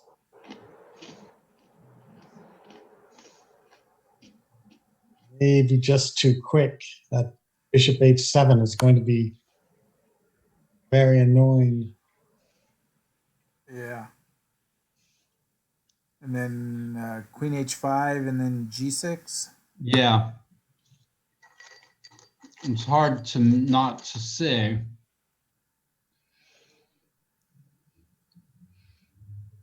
Yeah, I think you're right. And that black shouldn't have played c4 right away. Well, I'm just wondering. So let's play devil's advocate a bit. And Gadir and Mike Walder have agreed to a draw in their game. Wow. So just going to that really quick. This is the position. So Alexei Alexei says yay. He had your permission to accept a draw. And with that, Gadir takes sole first place yet again. Back to a fair enough result, I guess.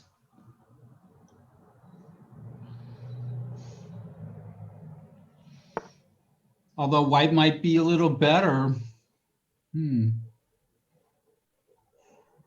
So can I be devil's advocate? If you do like rook f5, queen f7, h7 check, king f8, queen h8 check, knight g8, can you actually just hang on to that piece? Wow. Oh, well, he just gives it back.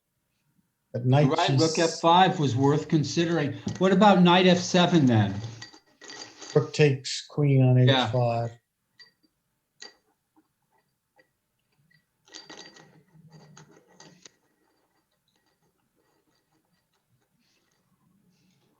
Well, black still has some. And black's looking at if he can get it in there.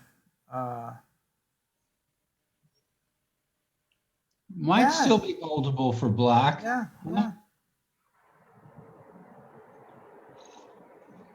With that rook f5 move again. Lexi saying hi to Judith in the chat. Might cost the exchange. Rook f5, queen h7, king. Oh yeah, what about that? Queen h8, king f7, knight e5, check. I guess rook takes e5.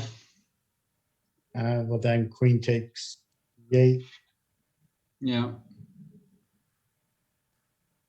White wins the exchange.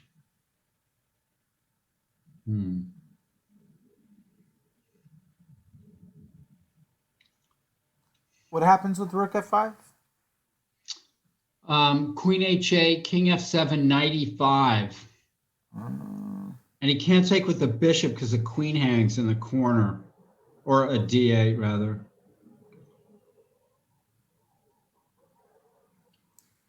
Hey, Judith, and thank you for another fantastic tournament and starting all the games and uploading the standings and the pairings, monitoring some players, getting it all done in the back room. So fantastic job. Thank you so much, Judith. The last Tuesday night marathon online, amazing. Yeah, and then next week, Judith and I are going to be directing the tournament. We're going to be in the tournament hall. So, Paul, that's you're going to be the star of the show. You're going to have to come up with all the jokes and all the entertainment. And then well, you know, I'll put on my joke book and Nick can save you if you start tanking.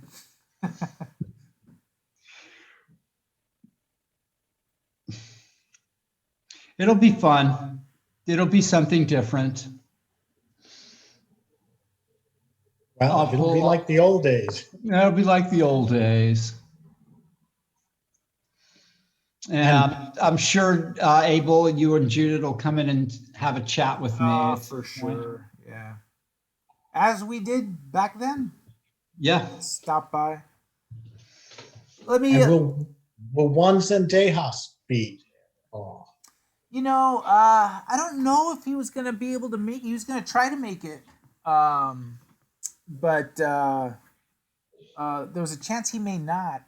But yeah, and that's one of the reasons going in tomorrow, because we're going to test out the boards, test out the broadcast. Yeah, I had a lot of jokers coming in and standing there and not doing anything. Oh my gosh. Yeah, I remember that. Just like bobbing the camera and just, you know, hanging around.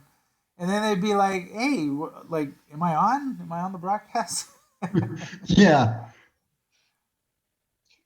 What I told Elliot, if he's going to be in the room, sit down and analyze. So you got to pull your weight over here. Let me go back to that game with. In the very early days, we had it in the Skittles room. Remember? Right, the very first broadcast, the few broadcasts, we were in the annex. And I was telling people, shut up, be quiet. We're trying to say something here.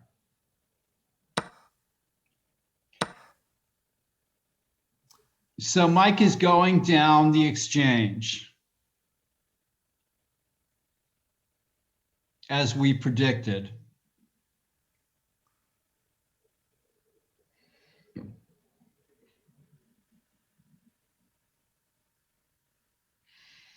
So now do you have to just put all your chips on a king side attack if you're black?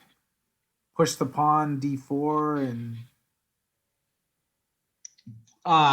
Well, Or try to win that e5 pawn and hold. That would be nice. Yeah. Black is in, of course, is in some trouble here. Exchange down. I like that move. Just tie white down to the e5 pawn at least. Yeah. If you get your pieces out, you may get some compensation. Have those nice center pawns.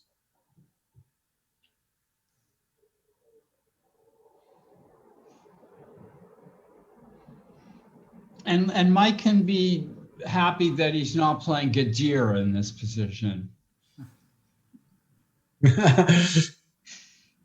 And Lex Huberts, that is commitment. So he actually registered for the TNM at 12:01 a.m. on Sunday when registration opened. And that deserves something. So that's the first registrant you probably had then. Loyalty rules. Yeah.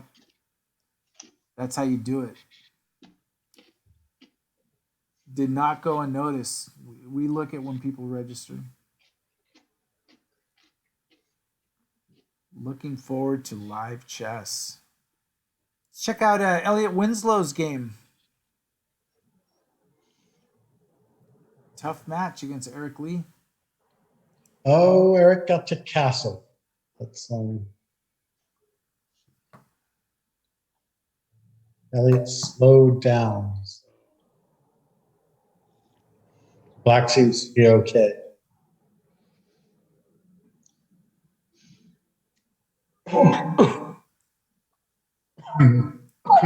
Yeah, Eric has survived some bad openings, I think, or difficult openings sometimes.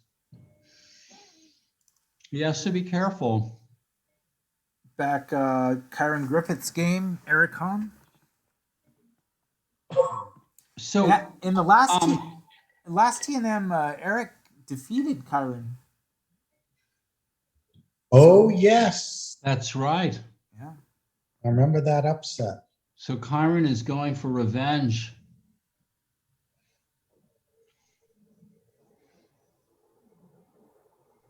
And this is a tough little position. I mean, White's wants to play knight f4 or something? This is not easy. Well, perhaps pawn to e5. Yeah, this could be good for Black.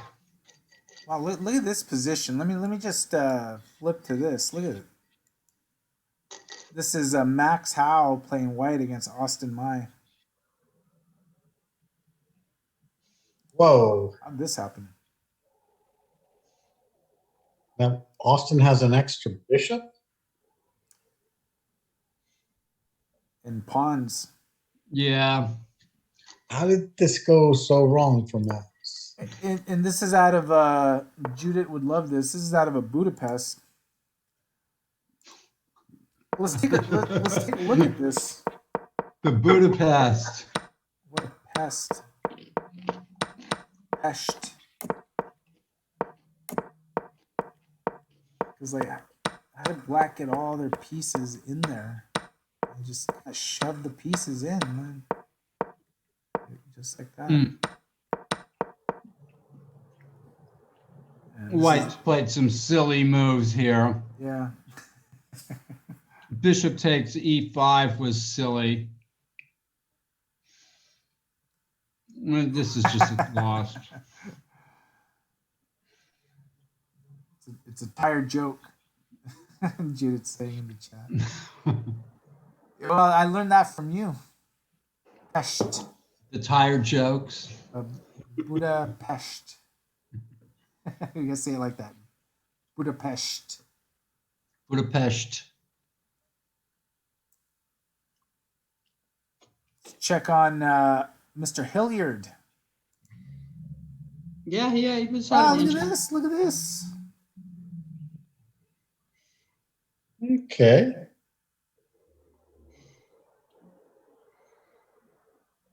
Black is getting somewhere. Perhaps bishop b7. Rook to g1. And then king up to f7 or something, or h7, or I don't know. or bring the rook over to the F file. Yeah, there you go. Yeah.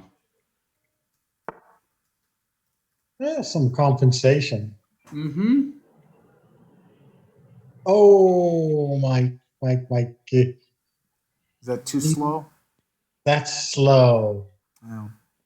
Yeah, Because that now is rook slow. G1 and white can get play on the king side. Just, yeah, the bishop doesn't belong on A6, if that was the idea. Timing is everything in chess. I think Mike was just looking to wreck the structure on that side, but Development. take too long. Yeah. Yeah, got to develop. Got to get you mobilized. Get yourself bishop B7 and rook F8.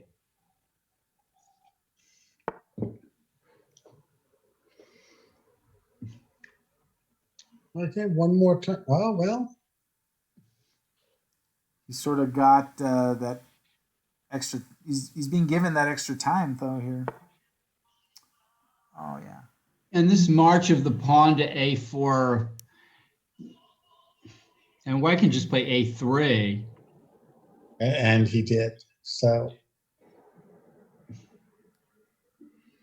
Well,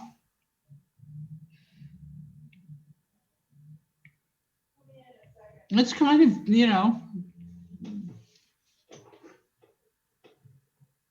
still bishop B7.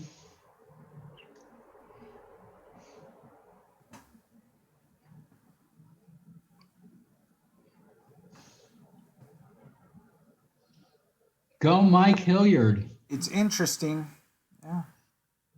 Oh yeah, this could get interesting. Oh, V8. Hard to checkmate him there. Well, I think Mike definitely had his chances in this game, but now I'm afraid for his king. You have to keep your eye on the ball. Your eye on the king. Nick's afraid for his king. Yeah, that's an important. That's an important thing. And now, rook G1. Yeah. So what about board one? Oh, board one is over. It's over. Let's check on Kyron's game. It's funny, Kyron's and Eric Hahn, they might lead to a Gadir-esque position where it's truly about good squares and better pieces.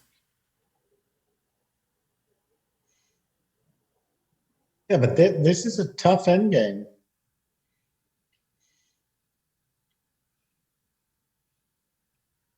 Or stay in the middle game. If you're black, right? Yeah. What about Queen E6 here? Yes. Yeah. I don't like white's game.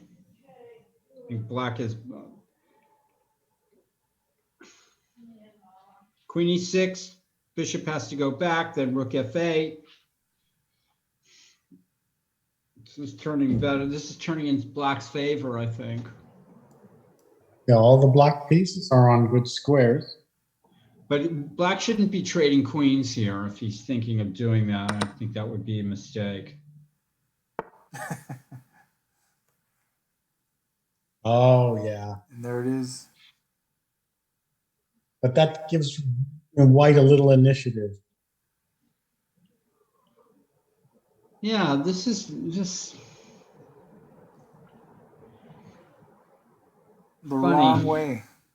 Yeah.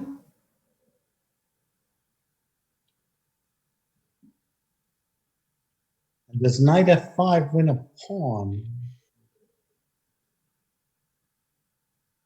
It just doesn't, I don't know, it didn't suit the position quite right.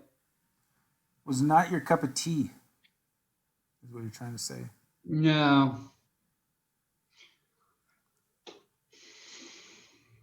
Let me swing back to board one under 1800.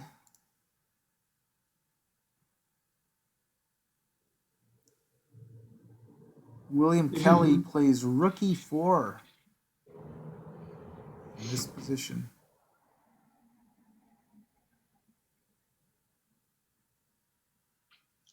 Bishop b7, rook d4, rook g7 check is probably hopeless. Oh, I mean rook d4, bishop b6. And Christian Clemens was saying in the previous game what you guys were saying: bishop f8, rook f8, rook f1, and knight f5. Something along those lines.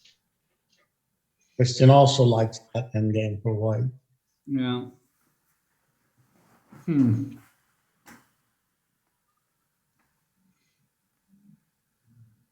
probably Kyron does too. I think Mike's in trouble here because bishop h6 is a threat too. And Mike's just kind of moving his pieces around, hoping something good is going to happen. We'll keep an eye on. That's not what works. And it's hard in that other game if those pawns start to fall, then you're just down material. We'll keep an eye on that. And back to Elliot Winslow and Eric Lee. It's a very slow developing game, and Elliot's used a lot of time on the clock. Yeah, he's under 10 minutes already. Probably even, but Black's dynamically placed here, and White doesn't seem to have any targets to attack, so maybe it's even turning into Black's favor, unless White can get a shot in somehow on e6 or f5 or something. Yes, yeah, maybe pawn h3 followed by pawn f4, f5.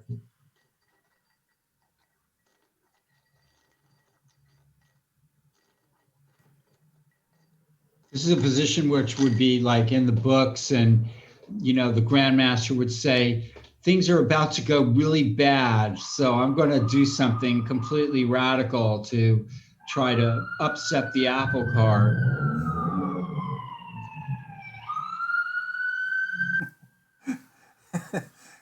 To which players nowadays, the young players, would say, "What's an apple cart?"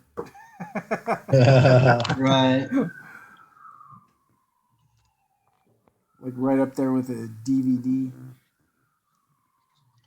What's DVD? It's a DVD. What's DVD stand for? Is that some social media slang? Here we have Kyron Griffith and Eric Hong.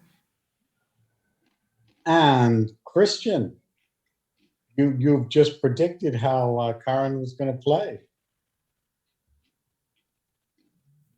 Live from downtown San Francisco with the sirens.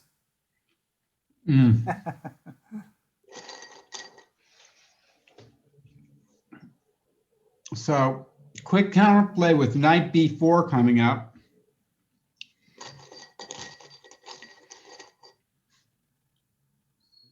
Go knight f5 now.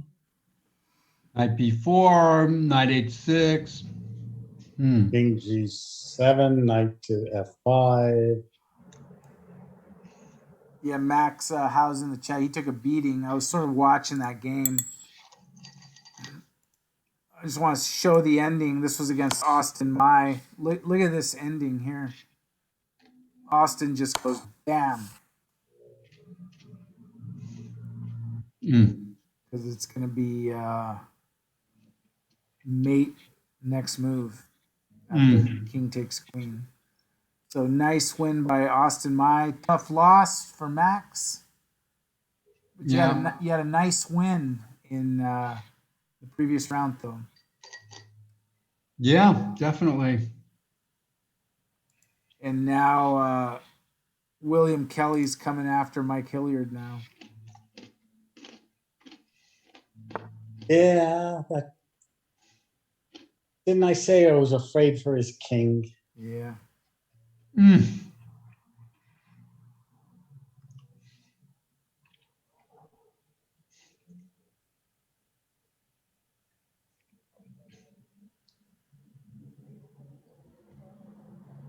See, black could have been all developed with his bishop on d5 and his rook on f8, and he didn't have to lose that pawn on g7.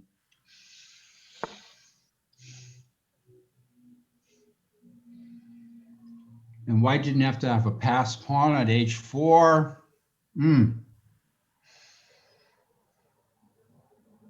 Yeah.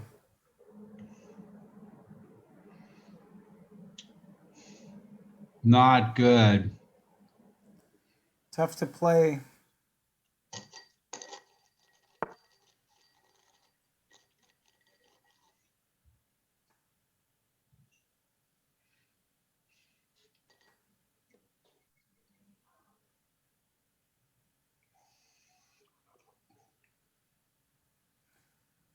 Let's go back to this endgame between Kyron Griffith and Eric Hahn.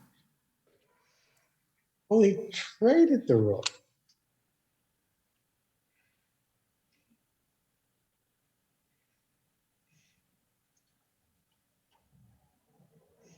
But this one's just not so clear. Who do you Well, think? white has two passed pawns on the king side. But black could really start doing some damage there on the queen side, huh? Yeah, somehow black's very fast on the queen side. Well, let's say you take on h6, knight takes h6, knight to b4.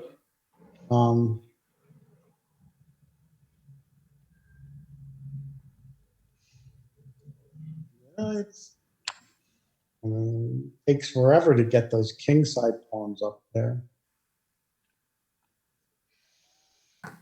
What about knight d6? Trying to take on b7 and a5. Oh, I like that better. If you could get that a5 pawn, then you've got a more serious passed pawn. I guess black could just sit with knight c5 and then play king e6. Yeah, don't go anywhere with that white knight. Tough little position. If you play knight g6, knight c5, king f2, for example, what's black going to do? Play e4 maybe?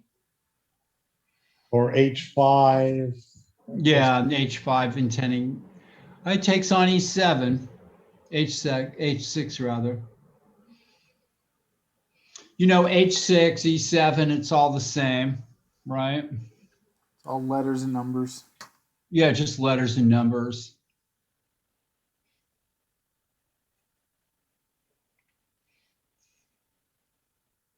Yeah, but black has real counterplay.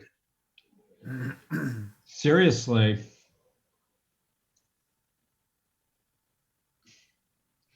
So what, knight g4? Then what, Nick? Well, then pawn to e4.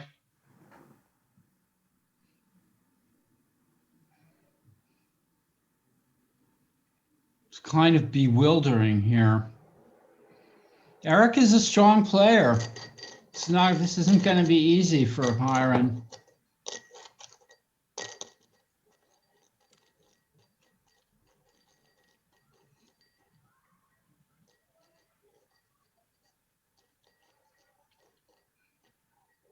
Well, I suppose he could just go king to f1, knight takes c2, king to 2. Then you can go knight a1 and take on b3. Yeah. That one knight against all those fixed pawns on the queen side. They're sitting ducks and they can't go anywhere.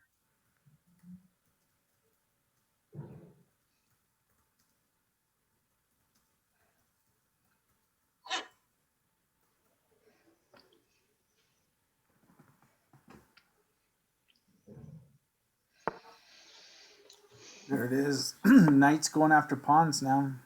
Yeah, it's just going to be like mutual devastation. Mutually shared destruction. Mutual decimation.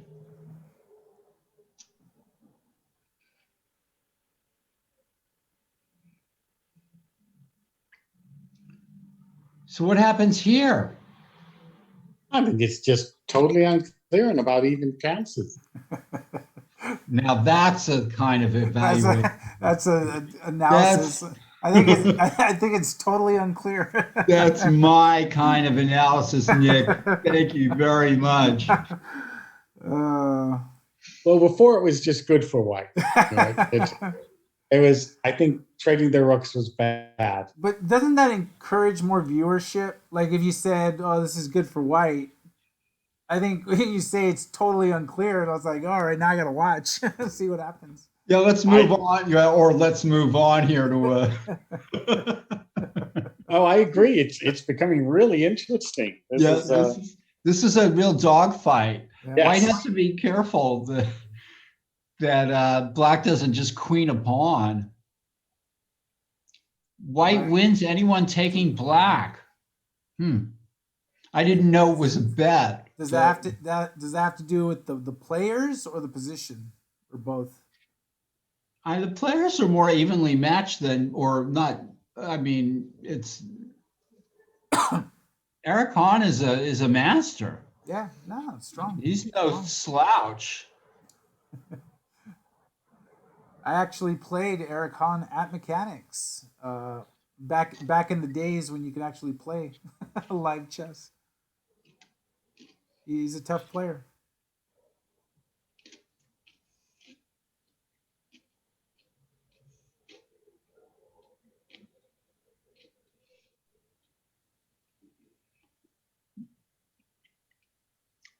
And what did knight g4 accomplish for white? White should have maybe gone to f5 instead. I guess he wanted those black pawns to loosen up a bit. See, I'm not a grandmaster, so I'm off the hook. I'm completely off the hook. Paul can say whatever he wants. Actually, I'm off the chain, you know. On the hook, on the chain. Off the hook, on the chain. Kyron, deep thought. Maybe you should just do king f1 in the game. Actually, I'm just being honest about my own abilities. Yeah, I mean, he doesn't have to question his own legitimacy. Everybody else will. Right. I can do that for him. Everyone's a fan of Paul. Everyone. Well, thank you. I'm trying to bring entertainment to the masses here. There it is. King F1. Thanks, Alexi. Wow. We're having a lot of fun in the chess cafe. And we have to get John Donaldson in there. He will be at Mechanics tomorrow with us. Fantastic. What time? Around the morning. Oh, so am I going to miss him? No, I think you'll be there. Good. We have business. He's got business to attend to. So king e2, knight a1, right? Black should just be as greedy as possible and just go right for the... What an endgame. This is an amazing endgame. Knight a1 and then knight f6. So everybody's getting greedy. You know who's getting really greedy? William Kelly is getting really greedy here. Oh, well, let's see the winner of the under 1800 section. That's Mike. If you escape this one, you're Houdini. This is like David Blaine can't get out of this. Houdini can't get out of this. Like nobody's gonna get out of this. You can't teleport your way out of this. But look at this amazing bishop c5 move. I think it's a good move, Mike. You are though a rook down. What's a rook down between TNM contestants? TNM contestants. All right, here we go. No, it's you know, I think the Mechanics Institute and this broadcast and stuff just shows that you just need a core group of people. You know, you don't need 100,000 followers. You know, you just need a few good men and women, of course. You know, so Yeah. we're like a well-trained cadre of, you know. We're smart enough to know to stay in our lane. High occupancy vehicle or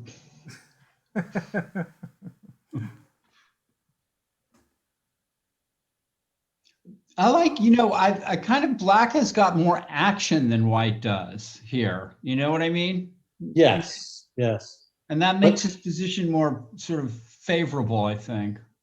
But there is the latent power of those two connected pass pawns, and the white king is, you know, doing a bit more for the moment. Yeah, this is true. Don't know about that. King f7 is an interesting move, huh? Yeah.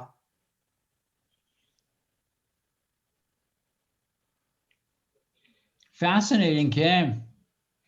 Prevents knight f6. Maybe you should have played it to g7. Same idea. Or e7. Who knows?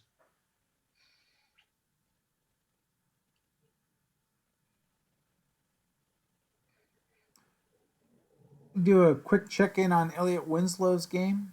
Elliot under 1 minute left against Eric Lee. Wow. Too much thinking.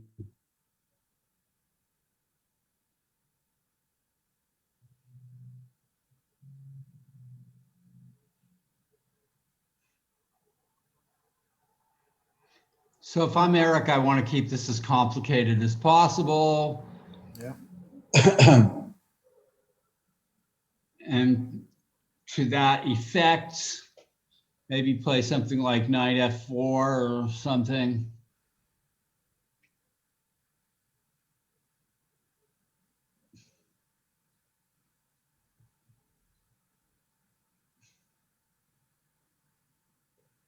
A knight f4 looks like a good move anyway.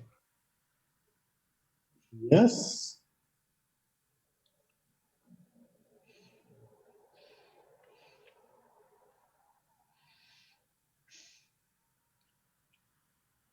Now, very difficult for Elliot. This will take a miracle to survive. And here we go back to and now Elliot's been struggling a bit. I think he's an over the board type of player, I think. Elliot. Although he says he doesn't notice any difference between the over the board and online play, Yeah. which I find unbelievable. But what about this h4? Trying to become active. So what's black going to do? Knight a1 looks logical, or knight b4. Yeah. Knight a1, I guess. Yeah, go for the greed. Knight a1. Get that e3 pawn. Then you can go knight c5. And the white knight's just not doing that much. So in Berkeley, they're requiring the vaccinations? Yep. Interesting. And at the Marshall as well. Marshall had a massive protest. Yeah. How massive was it? It was just, I mean, it wasn't like, a million people marching down the street, but, enough of an uproar that it made the news. Right. Very interesting. In San Francisco, I mean, I guess I don't know what to think. All I can think of is that if you come into the club and you're not vaccinated, you're taking a chance with your own health. That's kind of the way it seems to me. But what do I know? I think people that are vaccinated are worried about people that aren't vaccinated. Why? You mean that the people who are vaccinated are worried that we would give it to them? Well, I mean, here's the thing. I mean, there's people that are vaccinated. Well, like I'm trying to understand in the chat, like Mike's saying he wants to play Vegas, but we'll see what the numbers say. But they're not requiring vaccinations there. So, like, why would you play Vegas and not somewhere here? But I don't know. Oh, What do you mean it won't prevent an infection? That's what the vaccination's for, right? To prevent you from getting... It doesn't prevent an infection. You just won't get as sick. Mm. And you reduce the risk of infection too. But the thing is like everyone's going to have the precautions. Yeah, like, like the mechanics is going to require masks of everyone. Mm-hmm. Right? Just like Las Vegas. I see. Yeah, but I mean, there's no right and wrong. I mean, people got to make their personal choice with regard to that. Yeah.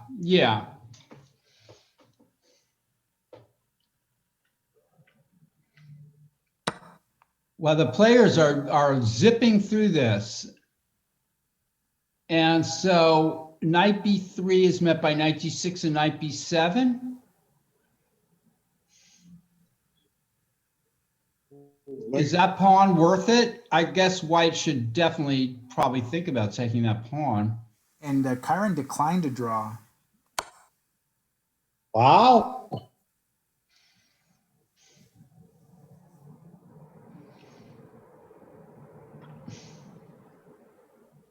I have absolutely no idea what's really going on here. Like, it feels harder to calculate this stuff when there's a knight involved. Like, it's... And that's a fighting move. Black goes into the center rather than lingering over on the king side. What do you think is a blunder? King Knight to g6 check?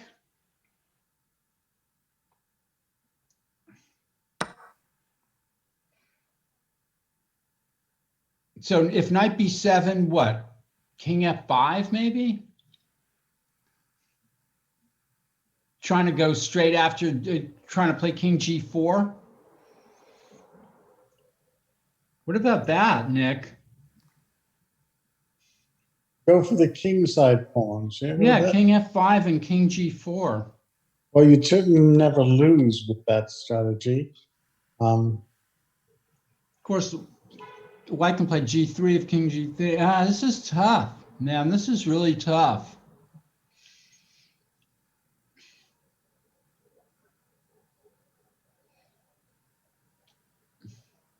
And William Kelly gets it done. Perfect 6-0. Beats Mike Hilliard. And wins the under 1800 section. Wow. Is he one of our regular players too? No, he's a new player. But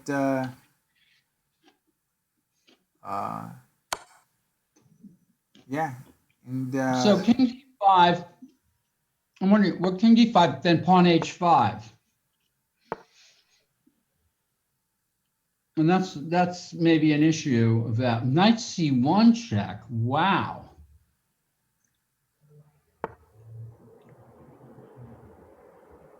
Oh, this is becoming a dramatic finale here. Look at this.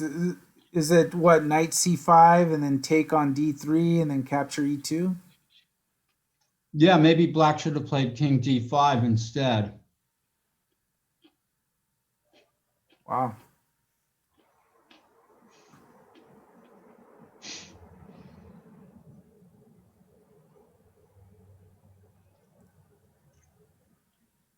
Why did black play pawn to d3? Well, it's definitely threatening pawn to d2. Yeah, but I mean, king d5. Yeah, I see. Mm-hmm. Knight c5, king d5. Or knight c5 what? King where? King Yeah, f5? king d5. Let's try. Knight d3. Oh, well, if you sacrifice the knight, then I'll be able to come around and get your a pawn. And And I think- Kyron's going to lose another knight versus pawn game. yeah,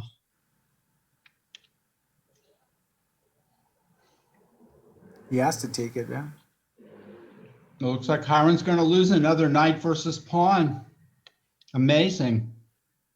I wonder if this one can be a draw, though. You sacrifice the knight. Doesn't the knight just take on a4 and then go back to b6? Yes, but then the white king hovers around the a file, Okay. and you've got the g and h pawns. Right, and if you take the g pawn, the h pawn queens. Maybe it's a draw, but Kyron has to move quickly. Take the pawn. Just no, he's got 8 minutes. He's got plenty of time. Just real quickly, look at Elliot Winslow here. 3 seconds left against Eric Lee. 3 seconds is plenty of time. Wow, look at this ending. Oh boy. He promoted to a knight and got the mate. Oh, wow. What an ending by Eric Lee. Yeah, and that was a nice checkmate. Under promoting to a knight and getting the checkmate on the board. So could Elliot have lasted longer by playing king h3? I guess. Yeah, instead. Wow. Still lost, probably. Yeah. On to f3 is probably theirs. Yeah. That is style points Wow. for Eric Lee. Pretty mate. And here we go. Wow.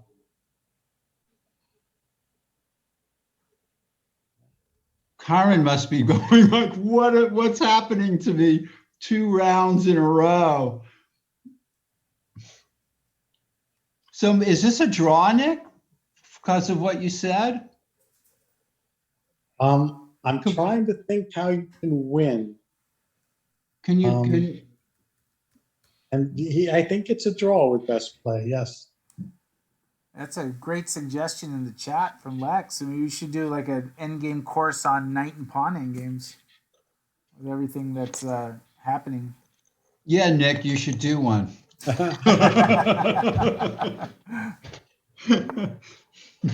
Abel, great idea. Okay, you're just hanging on now, g4. All right. And on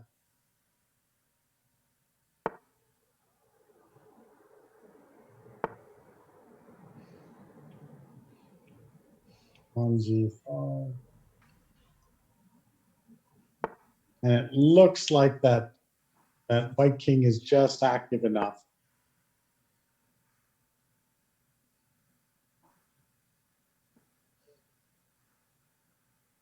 Nobody can do anything. Yeah. Wow, cute game.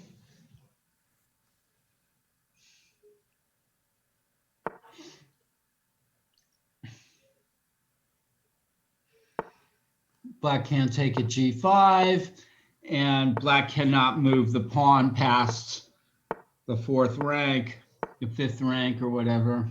And there you have it. It is a draw. Entertaining. Yeah, it was a very entertaining battle. Yeah. Check this. I suspect Micro Bear missed a win somewhere in here.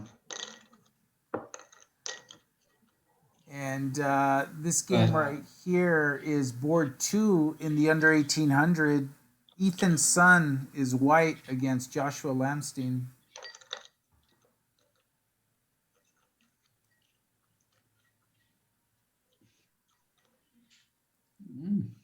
Extra pawn for white, but the black king is safer. Yeah, the white king might get into mating net issues here. Good night, V Chess Master. Thanks for hanging out with us.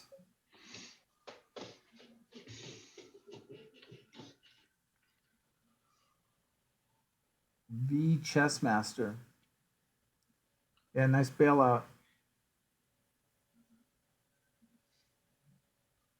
And then one of the other games going on is Jonah Bush and Jason Ochoa. Let me switch the orientation here. Yeah. Boy, this Jonah always plays active chess.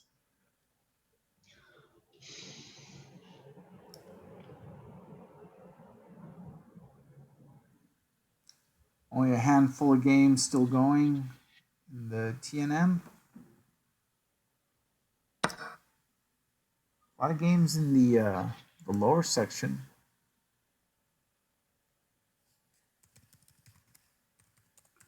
Black looks like he's got a strong initiative here. I mean, I'd be very nervous if I was white here. Yeah.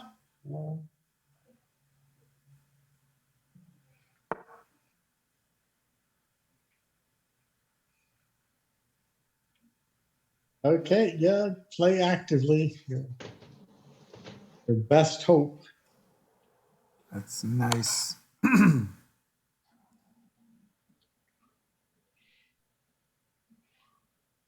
Oh, scary. Yeah, this position's wide open. Okay, something like king to 2.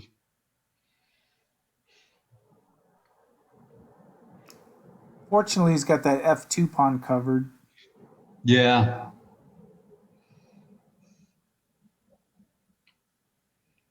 Although players miss the backward diagonal, right, Nick?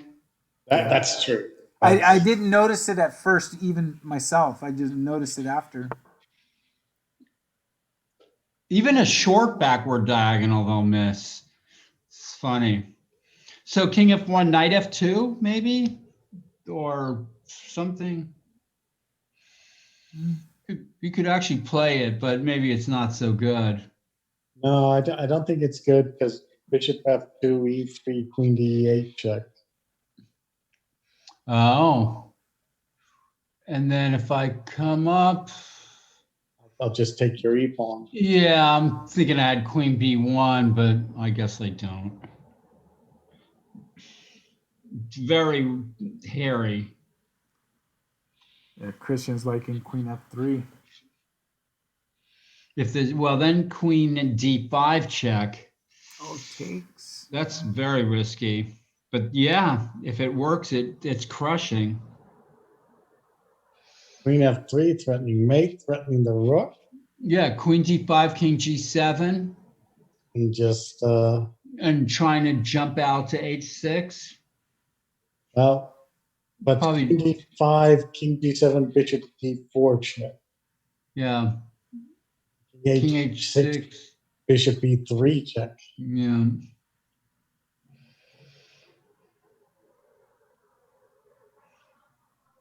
Christian, king H5 is illegal in that position. Yeah, because the queen is on D5. Maybe black should play h5 to try to bring the king to h7 and make queen f3 work.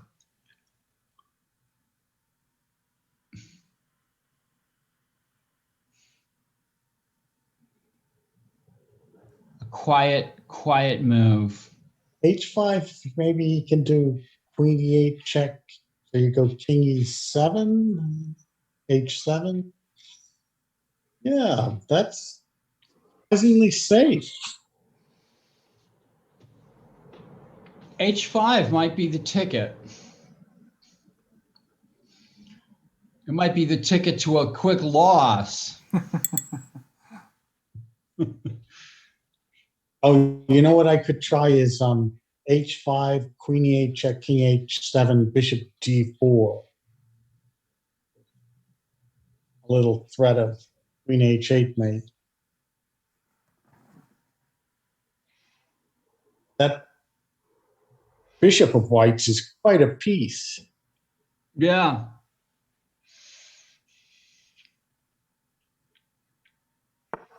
Still, I mean, somehow black's attack looks like it should be strong. What about, I like the idea of playing pawn e3 and knight f4 or something. Oh, he shouldn't be going back, but that does threaten the bishop. Maybe there's some reason for it.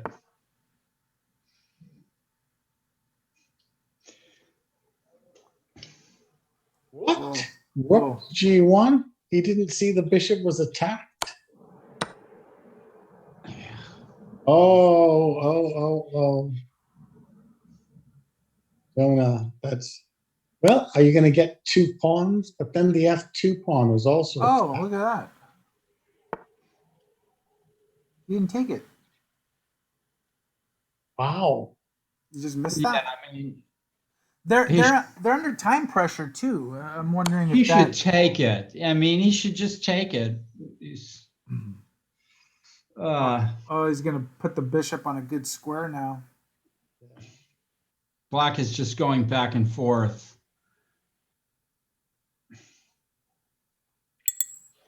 Yeah, the end game should be good for white with that passed a pawn. Yeah.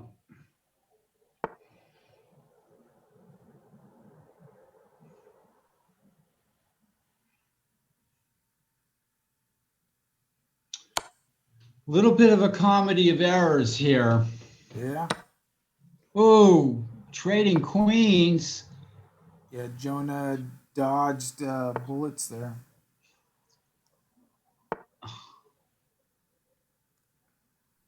Now you gotta watch out. White does have to still be a little careful. Now knight c1 picks up the pawn. Why didn't black play it? I'm watching this going, what? Black had knight c1, right, Nick? Yeah, I think bishop g4 wasn't good. No, yeah. Now white's winning again. Oh. I think. Maybe it's not that clear. Not at all. That Oh, and he's going to lose the a pawn. king, good move, king e3. Yeah, he's going to lose. Trade and king to d4 is winning. Probably winning for white. Right. Yeah. Oh, we should have played something. Yeah. Jonah. I'm watching this going by, going like, It's like it pains Paul to see positions. No, I don't know.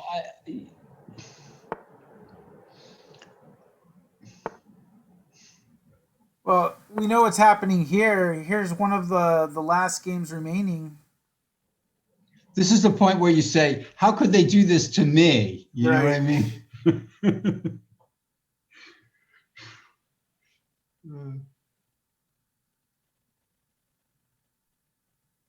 Yeah. One's over too. Yeah. Black cannot stop the rook. Oh yeah, rook f8. So what about king e7? It doesn't matter. Rook c8. knight a7, rook c7, or he's got that. Yep, yep. Okay. Games are winding down, and we should have, when everything's over, we'll have the final standings. We know who the winners are. We got to see who finishes in second and third in each section. Gadir Gusenov wins the top section. Which is a real surprise, isn't it? Yeah, it was a shocker. And William Kelly takes down the under 1800.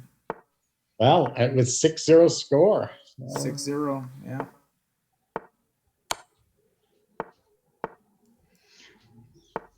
We should check this guy, this Gadir's guy. His games are so precise, you know.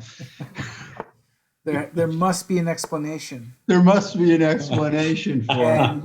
And that explanation is he's a number 70th player in the world, Grandmaster. Nice win by... Yeah, very suspicious. Yeah. Chess room.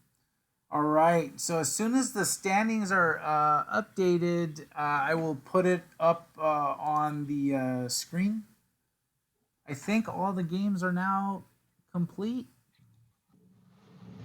That game's done. That game's done. Ethan. There might be some games in the under section. Let me see.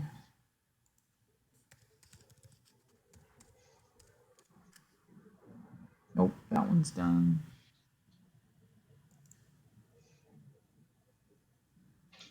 Oh, it's done. Michael Hilliard, though, right there in the mix, Nick. Oh, yeah. Yeah, and that game was exciting.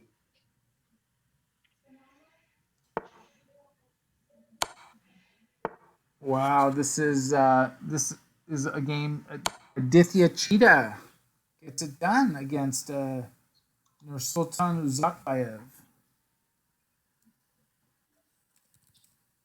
So nice win by Aditya. Right. Who plays with his dad there, right? Yeah. Rama. And here's one of the other last games going. Justin Brunette against Michael Shao. And Black wins on time forfeit. And on position. And on position forfeit. Right. Very dramatic. And I think now, no, this is the final game, which will be ending soon. And that is it. Now, all the games are done. Wow. The final game of the final round of the final Tuesday night marathon online. Online, yeah, yeah. Over a year, we've been doing the Tuesday night marathon online. And twitching away. That is a wrap. Yeah, historic moment. Thank you, Alexi. And as soon as it's kind of crazy. You think about it. That is a wrap for the Tuesday night marathon online. Like a wrap. That is it. Amazing. Or as Nick said, until the next pandemic. Yeah. Just trying to think positively. Yeah. Well, at least we know there'll always be a Tuesday night marathon. You know, it's gonna be weird. I'm worried we're gonna fade out after 2 hours. We're gonna be like, we should be going home already, and we're tired. And, we're usually there at the marathon till 11 p.m. I'm gonna bring a jug of orange juice. I think. And waiting on the updates.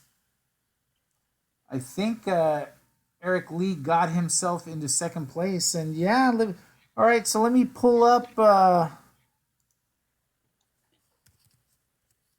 standings. Let me pull it up and then I'll fix it. Wow, Michael Walter had a great tournament. There it is right there. You're seeing it live, folks. Kadir Gusenov with 5.5, first place. Eric Lee and Eric Hahn and Mike Walder sharing second, third, fourth with 4.5 points. With great scores, 4.5. Great scores. And with 4 points, Austin Mai, Rohan Das, Pranav Satish with 4. Congratulations to those players. And then scrolling down, let's see what happened in the under. William Kelly, 6 out of 6 for Seoul first place, but whoops. Congratulations to Ethan Sun, because with that win we just saw. Oh, let me fix that because we can't see it. Open that up. There it is. There we go.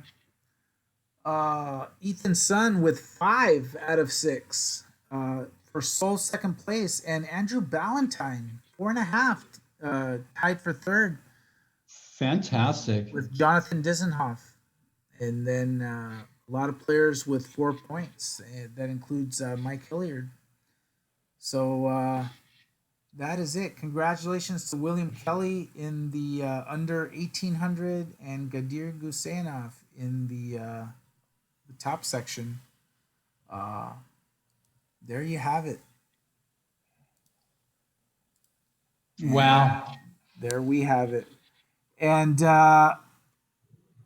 Judith, if you are free, join us on the before we sign off.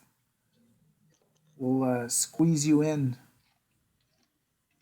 Actually, probably should just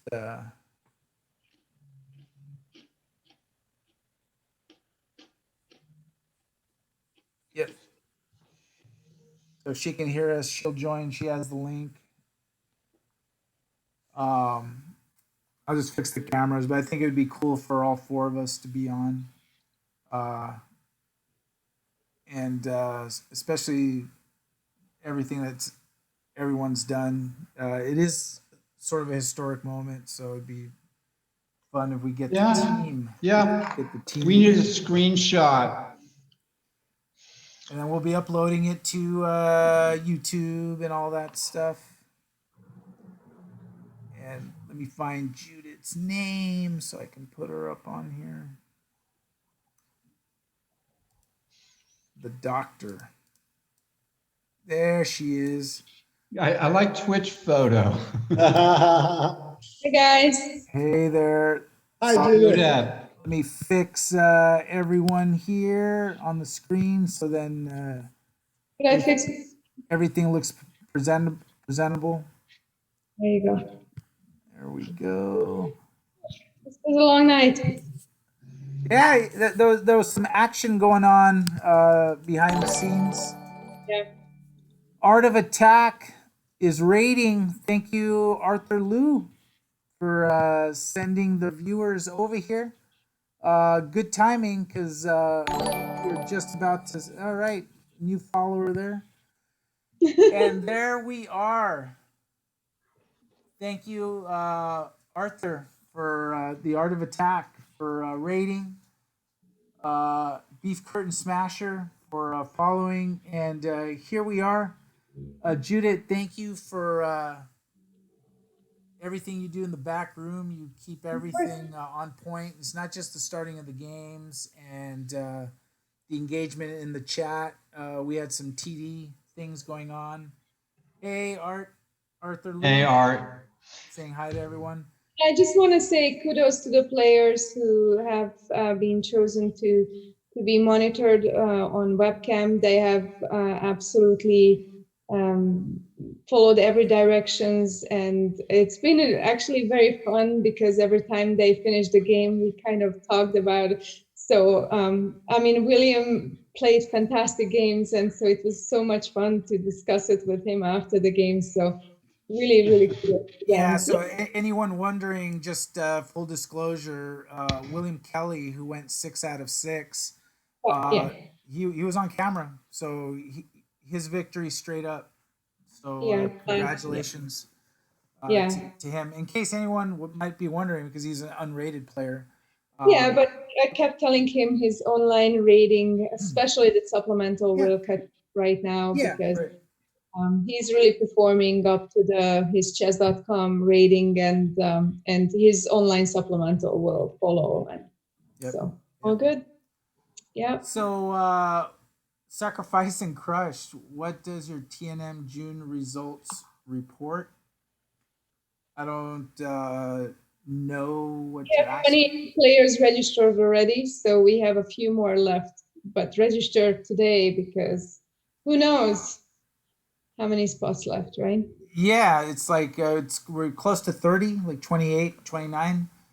We only have 50, so get in on it. Do not wait until let me decide on Sunday, because no spectators. So if you miss out, you can't even be inside the room, but you can watch it on the channel, because we'll be covering it. But um, any final thoughts before we sign off? I mean, I said my piece about how I feel about the Tuesday night online. Uh, Judith. Well, I think a big kudos goes to US Chess. I don't know if you guys remember it. The reason why we could start last July is because US Chess actually rolled out online regular rating in June. So I think that was a huge step, and so I'm very lucky and very honored that you guys all rolled with this, and we made history, and we made 11 consecutive Tuesday night marathon online. So That's incredible. really, really incredible, and I think we are showing the whole country how it's done. We try. I mean, we take pride in trying to lead the way in doing stuff, but Judith was on the forefront of all. I mean, not just. I mean, she was on the forefront of actually helping create the rules of online chess. Teamwork. And then yes, the rules too. Like created the rules, it got submitted, it got voted on, and went into effect. So we had something to lean back from September onwards. So it was really good. Nice to see all the evolving of online chess in the past year. But I think we're ready to go back. Oh yeah, right? looking forward to it. And You have no idea. and what about you guys, Nick and Paul? Just riding this wave of online chess for over a year, and now we're going back home next week. Well, it's been terrific, and you've started something that part of it'll continue. That's the great thing. After we also have the club back. Yeah. Yeah, we have a presence online, which we had a year beforehand, but and that sort of helped us continue doing what we did, because we already had some know-how in doing it that way with the channel and broadcasting, and we had to expand our skill set a little bit. I definitely had to do that. A lot of trial and error involved, but that's part of my learning style. But that was fun going through that, and and you guys too, because you guys are teaching classes online and doing things that you weren't doing before the pandemic. So like, everyone kind of like rolled it. And to like the amazing chess community at like the mechanics that sort of gave us a break every time they knew we were learning new things, and at some moments didn't do things right or the best way, but kind of gave us a break and said, hey, they're trying, let's roll with it. And it made it easy for us to keep doing it and not worry that community's gonna be hating on us if we don't do it perfectly. But like I said, I said it earlier in the broadcast before. We do big things. We run big events, big tournaments, do all this stuff. But at the heart of it is sort of we have a heart and soul within our club of knowing our players, keeping the community together, engaging with them in a way where whether you're a big club or whether you're a small club, I think we have something at the Mechanics Institute that all clubs should try to aspire to, just a connectivity with the players and engagement. And that really showed through this year. Incredible. Yeah. That's something to be proud of. So for the few remaining still watching, thank you for staying with us, because like for the four of us, this is sort of a proud moment to kind of like share all together, and thank you everyone watching for being a part of it. And we're looking forward to next Tuesday, same channel. We'll be doing it live from inside the club, and we'll have a camera inside the club that you're gonna see while we're covering the games. And we're excited about that, and looking forward to that. And thank you everyone. Yeah, everybody. We'll be back next Tuesday. We'll be back next Tuesday. And who can we throw some support? If the chess dojo is up, I would love to. Anya online? Or is Danya? He was earlier, but maybe Let's see what's he doing. No, he's not anymore. All right, let's send everyone to the dojo. And once again, thank you everyone. We will be back next Tuesday. A new marathon from a location that we all know very well, and we're excited. So tune in for that, and we'll see you next week. Bye, everyone. Bye for now.